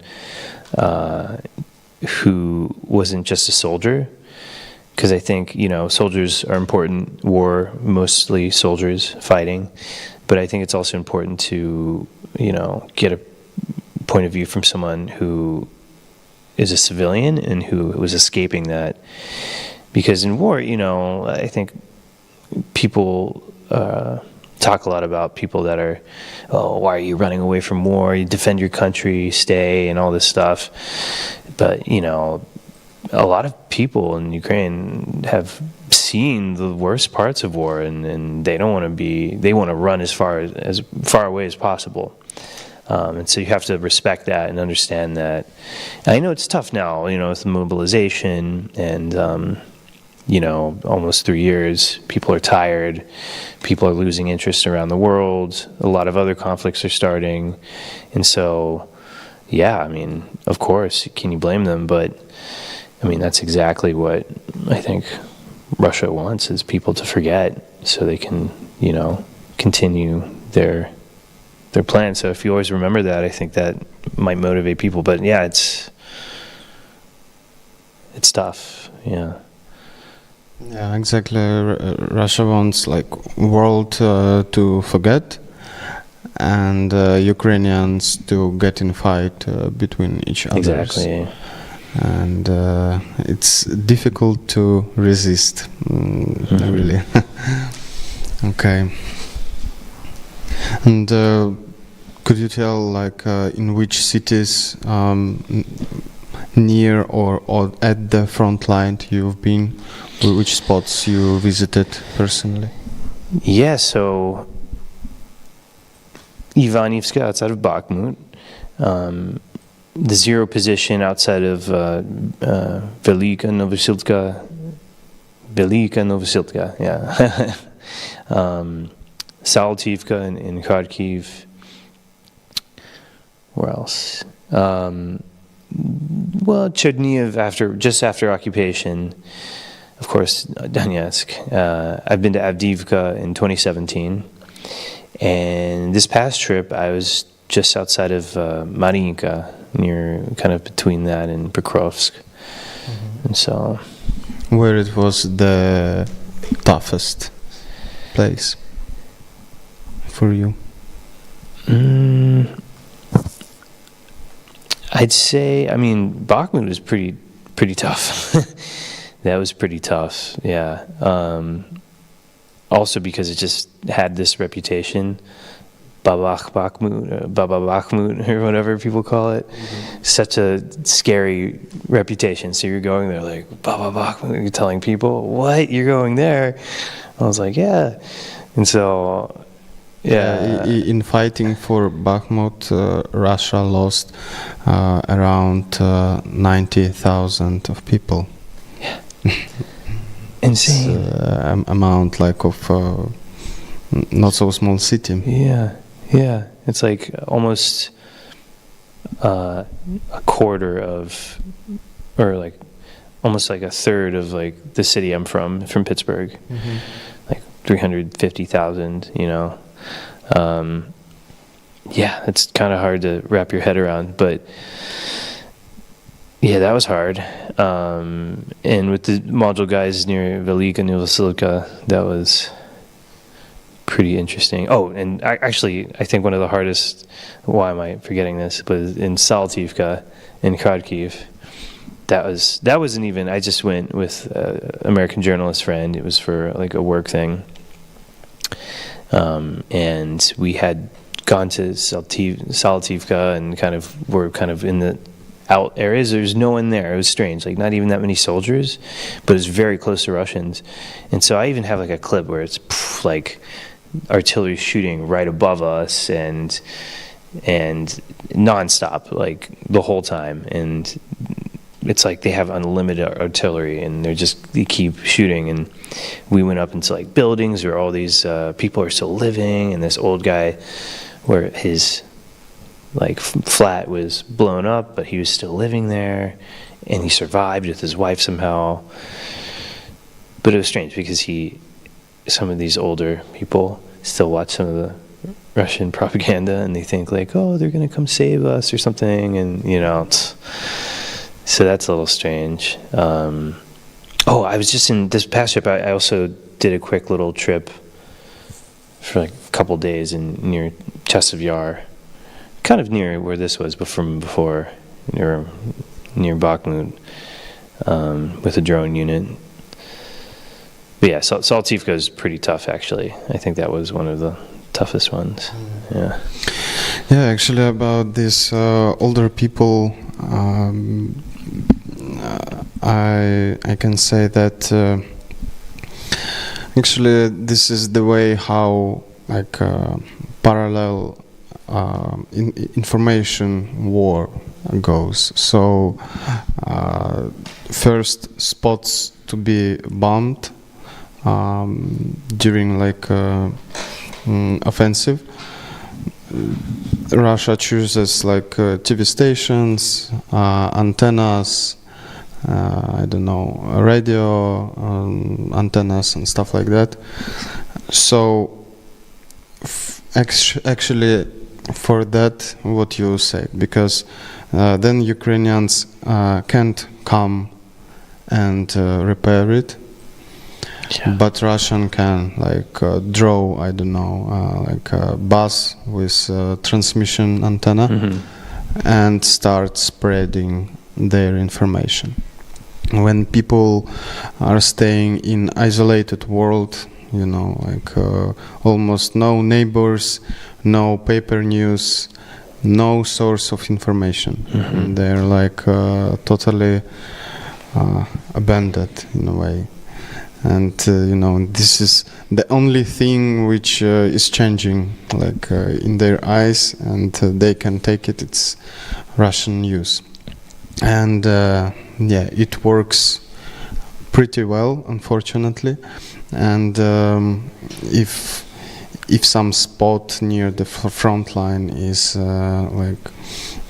taken out from I don't know, internet, web providers, TV, radio stations, like people are lost, people getting lost because unfortunately the Russian propaganda is unique and it's, I don't know, one of the best propaganda in the world.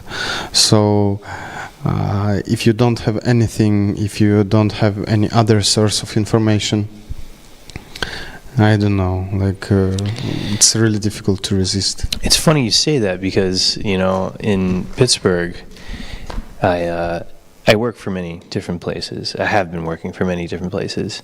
And so a lot of people, I'm like one of the first people that a lot of media companies will call in this kind of like Ohio, Pennsylvania, Western Pennsylvania, West Virginia, kind of like this area, which is actually kind of similar to Donbass, similar kind of things where, working people feel like not good about politicians anyways. That's a whole other story. But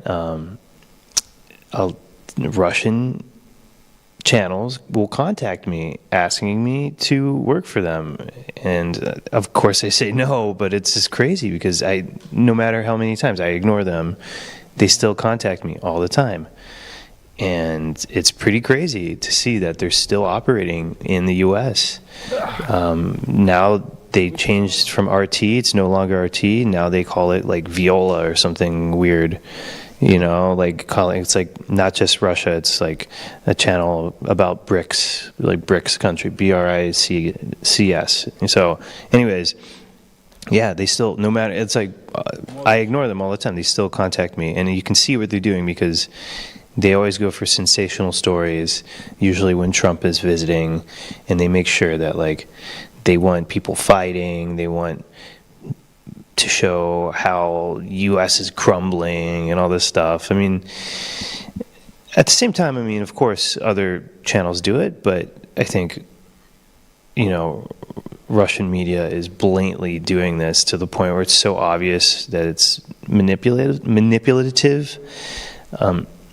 And of course, in 2016, what they did with our election, you know, we'll never forget that. You know, we'll never forgive that. And they're trying to do it again this year. And just a quick note, because, you know, as someone that works in journalism, we're expected to be, like, you know, unbiased, and we're supposed to not take sides. But it's hard, you know, I think this is the first conflict in a while where it's, how can you take a side when they're actively killing us? They're killing journalists, and also, you know, they're just lying blatantly and manipulating the truth that I don't think any other media company really does. Chinese state media does a better job than Russian state media. Like, what? Like, that they're even more like powerful and, you know, kind of controlling and authoritarian than Russia is, but still they have some level of, you know, ethical journalism. Russian media just doesn't have that, and they're sensational, you know. Even Fox News. I hate Fox News, but me too. Yeah, even they have some level, a tiny level, not a lot at all, but a tiny level. Places like RT and Sputnik, all these places, they don't. And it's sad because they do these. I have friends that have watched their documentaries from RT about 9/11, about oil, whatever. And of course, it's like, you know, America, we've done some fucked up stuff, of course. And, you know, but it's just crazy to see how much they've penetrated into the media landscape of the U.S. So, I don't know. So what do you think, like this year it will be different? Or they will push strongly and like help Trump to go? I don't know. I think they're screwed either way, if Trump wins or not. I think it'll be a little better if Trump wins for them, or if Trump wins. But no one really knows what they're trying to do right now. I think, you know, they did the whole Facebook thing last time with Facebook ads and all this stuff, and in 2020 they're doing similar stuff.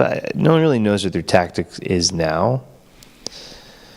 So, because, for example, in Ukrainian information field, we have such like, it's not taken like from somewhere from air, but one of the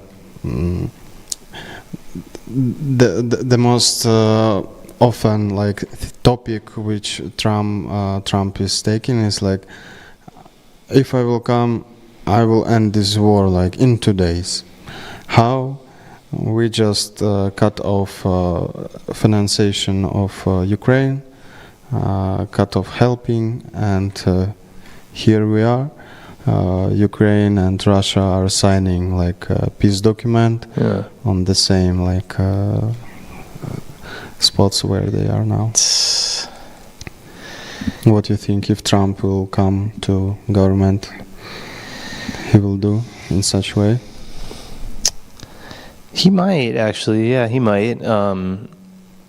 But there are a lot of people within his own political party who do not like Russia and have always, because it's like kind of the Reagan style old school Republicans versus these kind of chaotic, like new kind of almost anarchists, I would say, but it's not really, like Republicans like Marjorie Taylor Greene and you know, these other kind of new Republicans who are very pro-Trump.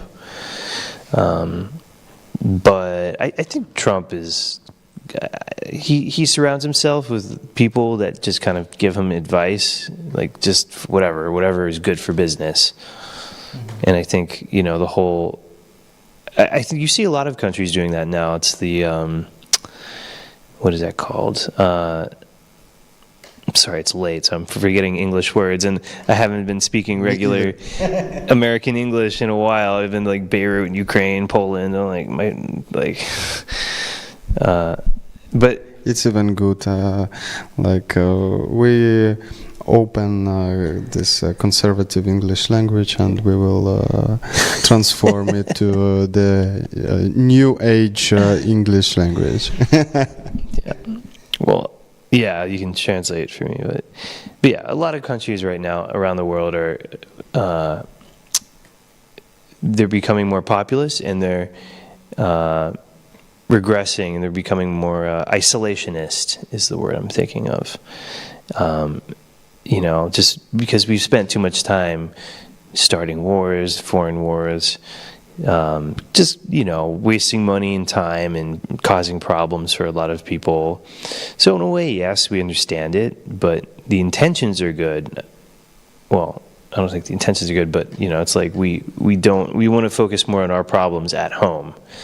But unfortunately, it's 2024, and we live in a very globalized society. So it's very intersectional. You can't solve one problem without solving the other. So you can't just totally cut off everything from around the world saying, okay, we're cutting everyone off from America.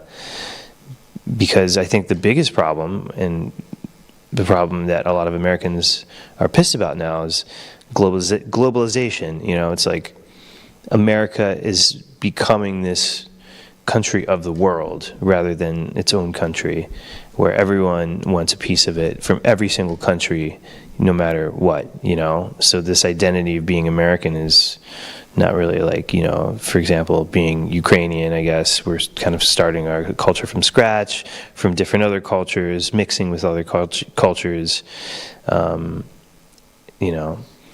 And now I think a lot of people worry that, you know, of course, the slight potential of our own war happening, a civil war in the U.S. Of course, this movie came out, which is kind of bullshit, but I don't know. It's a real problem. I don't think it would be like a war that you see in Ukraine or, you know, other parts of the world, but it does have the potential, and you start to see the beginnings of it now. And I think that's really, honestly, the best, like, not the best, but like it's, if the U.S. got into a conflict, it would unfortunately help a lot of our enemies, including Russia and China, because if we had our own problems at home that were that bad, it would really change a lot of things with a lot of current conflicts or potential conflicts that could happen. So I don't know what your original question was, but that's kind of like, I don't know, I could go on and on. It's like, yeah. Yeah. Slowly getting to your airplane. It's like 3 o'clock special, me just rambling like conspiracy theories like about civil war in the U.S. Like, oh my God, But I like it. Thank you for sharing. So maybe you can say something about this your short. Yeah, Nikita. Nikita, artist, musician. My friends from Module Club. Come to us all the time. No, these are the guys. This is how it all started. Really, it was with these guys. You know, shout out to Evgen Kasyan and Gordiv and Goncharov, and he just married to Alona. So congrats, guys. Sorry I missed the wedding. I was by the front when that happened.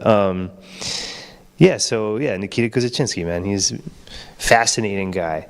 Fascinating. He's like a tech guy. Started, with Goncharov, started Dnipropop as well. He just is just this kind of tech guy, nerdy tech guy, very smart. You wouldn't expect him to be a soldier. And so he became a soldier. And, you know, I met him, and now he's like started this whole drone unit, you know, similar situation as with Ravel. But yeah, they took me to the zero position that during this time early in the war, when things were much more chaotic and you didn't have to get all these different approvals.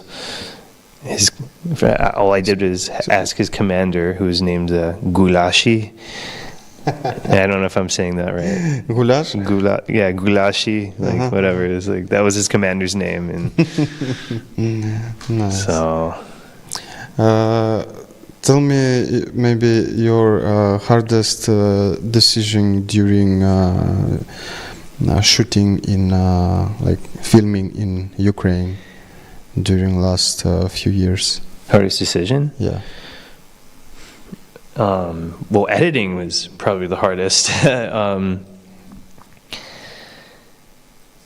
yeah, I mean, the hardest decision is really like trying to focus on the characters, because the community is so big and interesting. There's so many talented people, and so many. We filmed a lot more, so many more people, and we really had to like focus on, you know, these 3 characters at the moment. You know, we might include more later, but at the time, this is what's going on now. These guys, because you know, there's just so many great characters, and we want to tell everyone's story, but.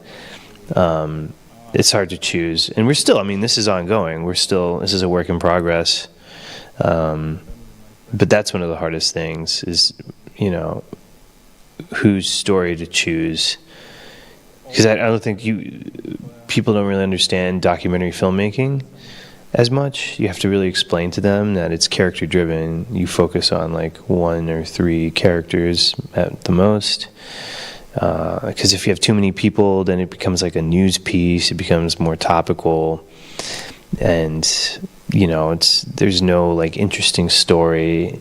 You have to film people, you know, regular life in their home with their families, and you know, it's hard for people to understand that, and you have to convince them, and so that's very difficult.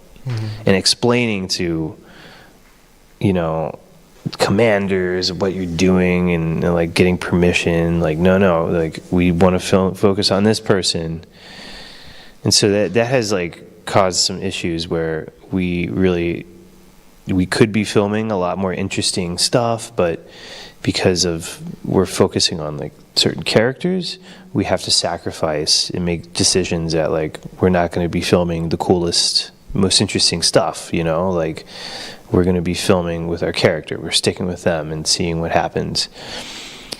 And so, yeah, the hardest decision is really just like spending so much time away from my family, and, you know, deciding to actually go and stuff. And every time, even though I've done it so many times, every time is so hard, like leaving my parents and my dog and my friends and everyone's, you know, I've been through so many different relationships now. This past, like, you know, trip, I got dumped as first, like, out of nowhere. It's just like, you know, through text.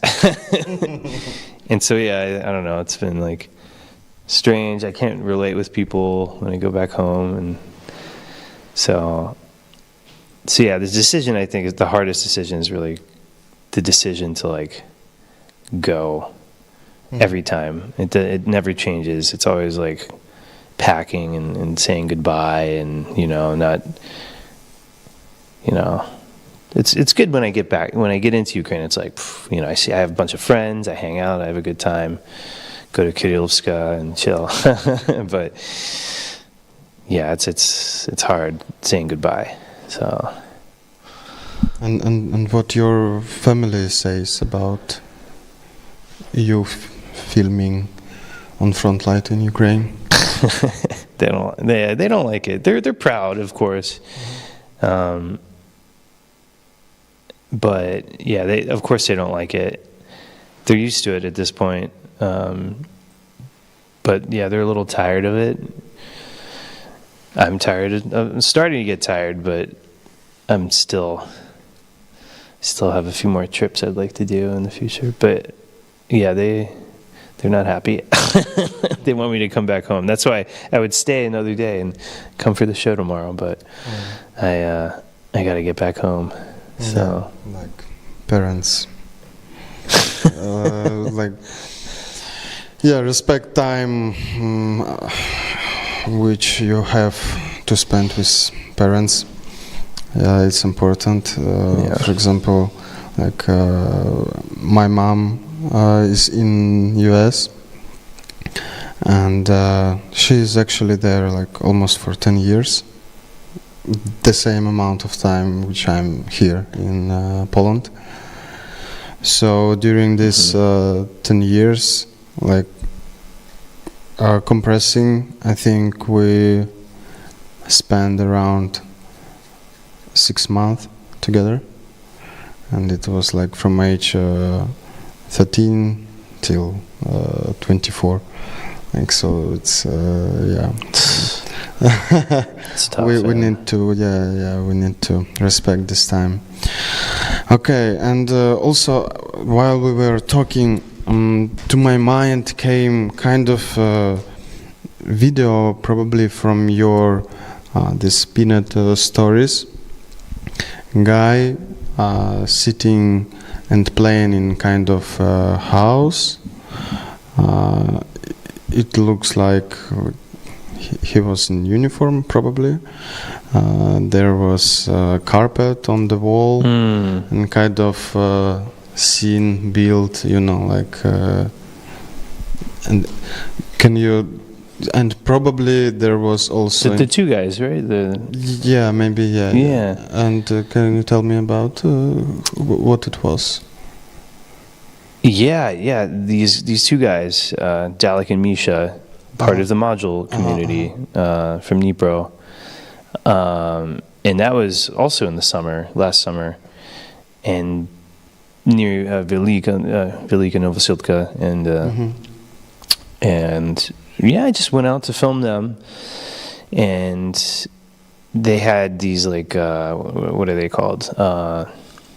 Modular kind of glitch kind of things that they wanted to mess around with, and I said, I'm gonna go and film you guys. It's cool, because I just like to film, even if I don't use it, even if I do, and they're part of the community. It made sense, and I didn't. It just kind of came up, and I was like, let's go film it, because you never know what happens.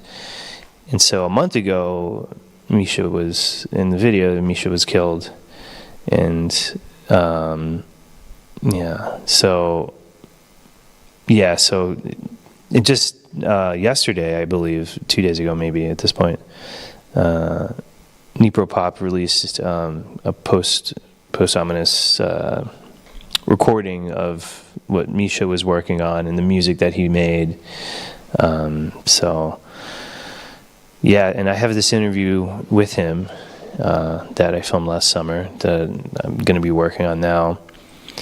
But yeah, this recent trip I just did, that I just came back from, this 2 months, I think the strangest thing was that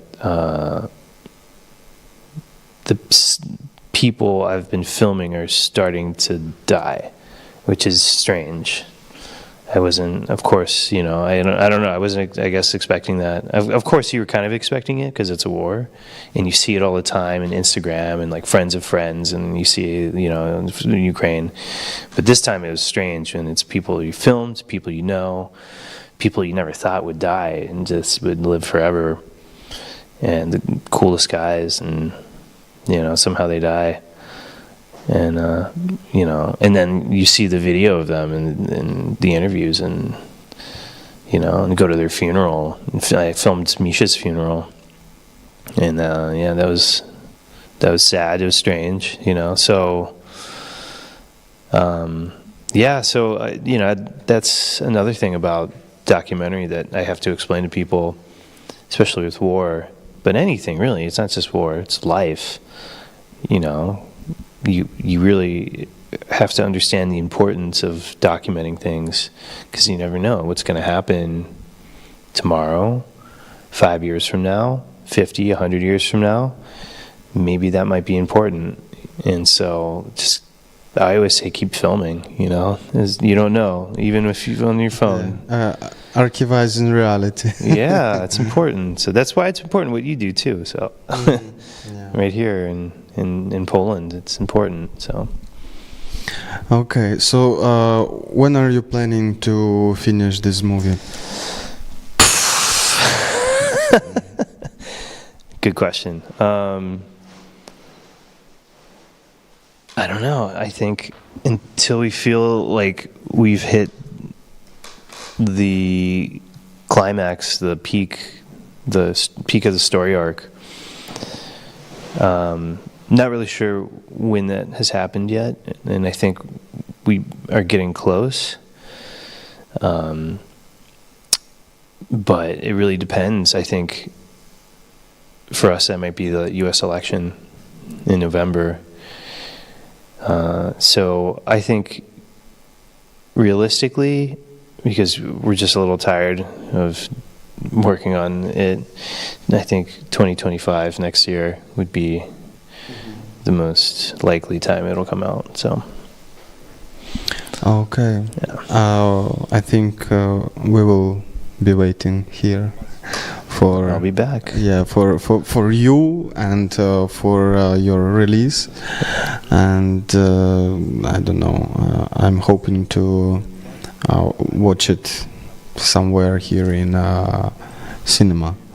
Maybe we could organize something like that kind of. We're just chilling on your bed, in Netflix or HBO.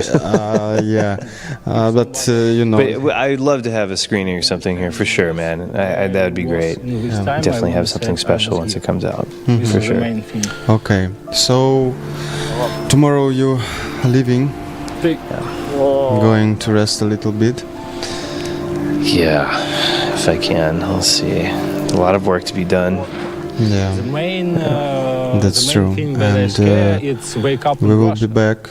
I think we will stay in touch, and I think I'm sure that it's really important stuff that you are doing. I like also this change of perspective and your trying to find this new way how to present information and how to speak to US audience, because I feel that there is a gap between us, like for, I don't know, for 1 year for sure. What are you getting ready for? Yeah, and this is really important I don't know, job. It will be and thank you for coming, for visiting us. Thank you for having me. Yeah. For showing us this some pieces of material. It looks fantastic.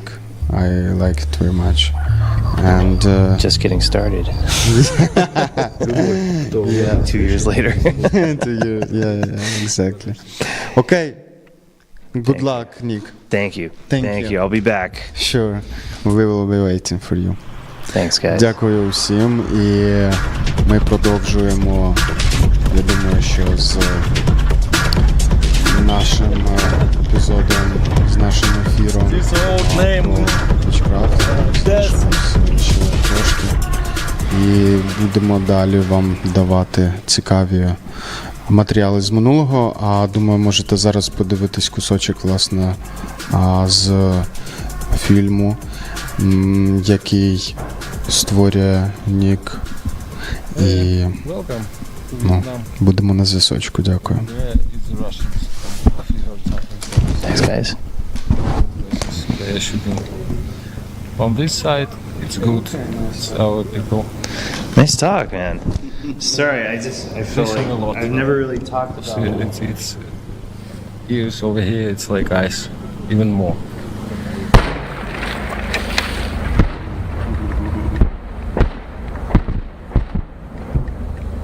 Very close. My gun, my big gun, my biggest gun. this way to the tank.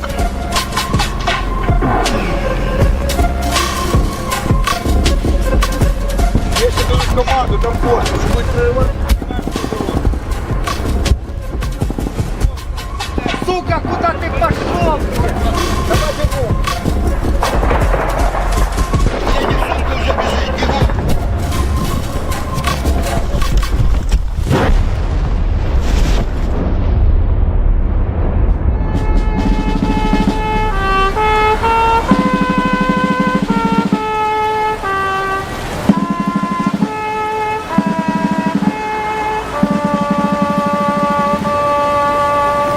Він, як завжди, йде неочікувано, але на Голгофу, на українську Голгофу. Кожен український воїн, він наслідує Христа. У любові і жертовності, бо Христос, керуючись любов'ю до цілого людства, приносить себе в жертву. Тож пам'ятаємо, щоб віддати належну шану своїм побратимам, котрі загинули, і, зокрема, воїну Роману, побратиму Ясі, маємо гідно завершити нашу боротьбу повністю, розбивши сатанинську російську орду.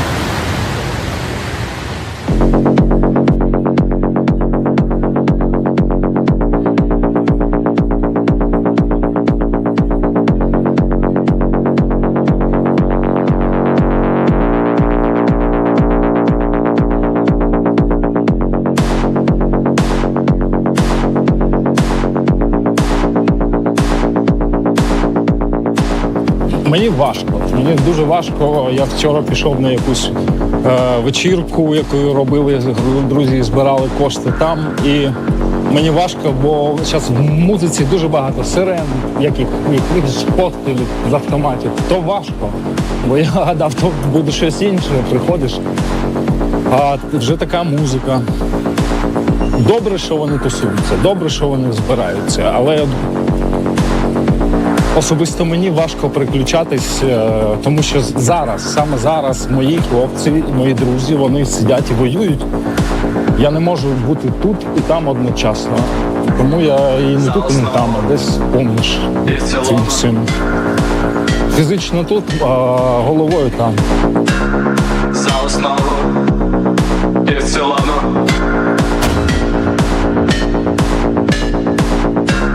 За основу. І в цілому. За основу. І в цілому. За основу. І в цілому.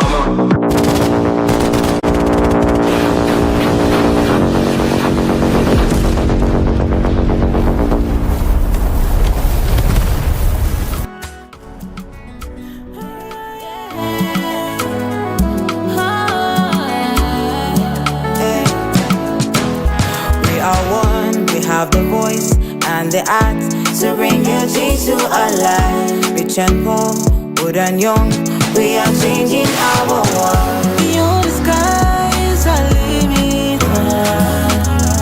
We are the stars, there's no limit. Beyond the sky is our limit. Beyond the sky is our limit. We are the stars, there's no limit. We are PACESETTERS. We are getting so strong. We are PACESETTERS. We are getting on top. We are PACESETTERS. We are getting so strong. We are getting on top. We are PACESETTERS. We are getting so strong. We are PACESETTERS. We are getting on top. We are PACESETTERS. We are getting so strong. We are getting on top. A lot has been happening, a whole lot struggling. We've been trying in our little ways. We've been hoping on the dream. Yeah, we want a world where the youth to shine and make the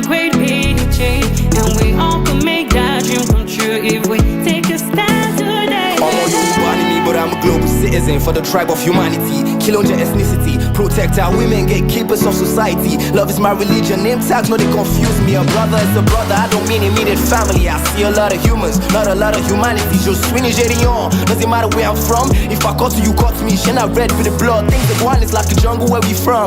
Trying to make change in the place we were born. It's getting crazy like jungle don't matter, lion they use creeper. Problem for Niger, don't talk about skyscraper. Jungle don't matter, lion they use creeper. Problem for Niger, don't talk about skyscraper. And I see our drunk claiming Usman and Fodio with public funds inside their portfolio. My people so confused of who them go follow. The unknown saint or the thief that we all know. So pathetic the system we are running. When the thief lead the search for what is missing, all we see is loot and relooting. And my people are so used to the whole thing. So billions keep missing Nigeria, and all I see is suffering in Africa. Dictators that are worse than criminals, and now we strive to reclaim our motherland. if we can work together in love. Tá a bala ìfọwọ́sowọ́pọ̀ nínú ìfẹ́ kan. This world will be a better place. This world will be a better place for me and you. Ooh. Hey, hey, hey, hey. Make we stay together all as one. Hey, make we fight together all as one. Hey, make we stick together all as one. Because together as one, we could conquer. Yeah, yeah, yeah. One heart, hey. One voice, hey. One dance is gonna keep us together. One heart, hey. One voice, hey. One dance is gonna keep us together. We are pacesetters. We are getting so strong. We are pacesetters. We are getting on top. We are pacesetters. We are getting so strong. We are getting on top. We are pacesetters. We are getting so strong. We are pacesetters. We are getting on top. We are pacesetters. We are getting so strong. We are getting on top. Jungle don't matter, lion they use creeper. Problem for Niger, don't talk about skyscraper. Jungle don't matter, lion they use creeper. Problem for Niger, don't talk about skyscraper.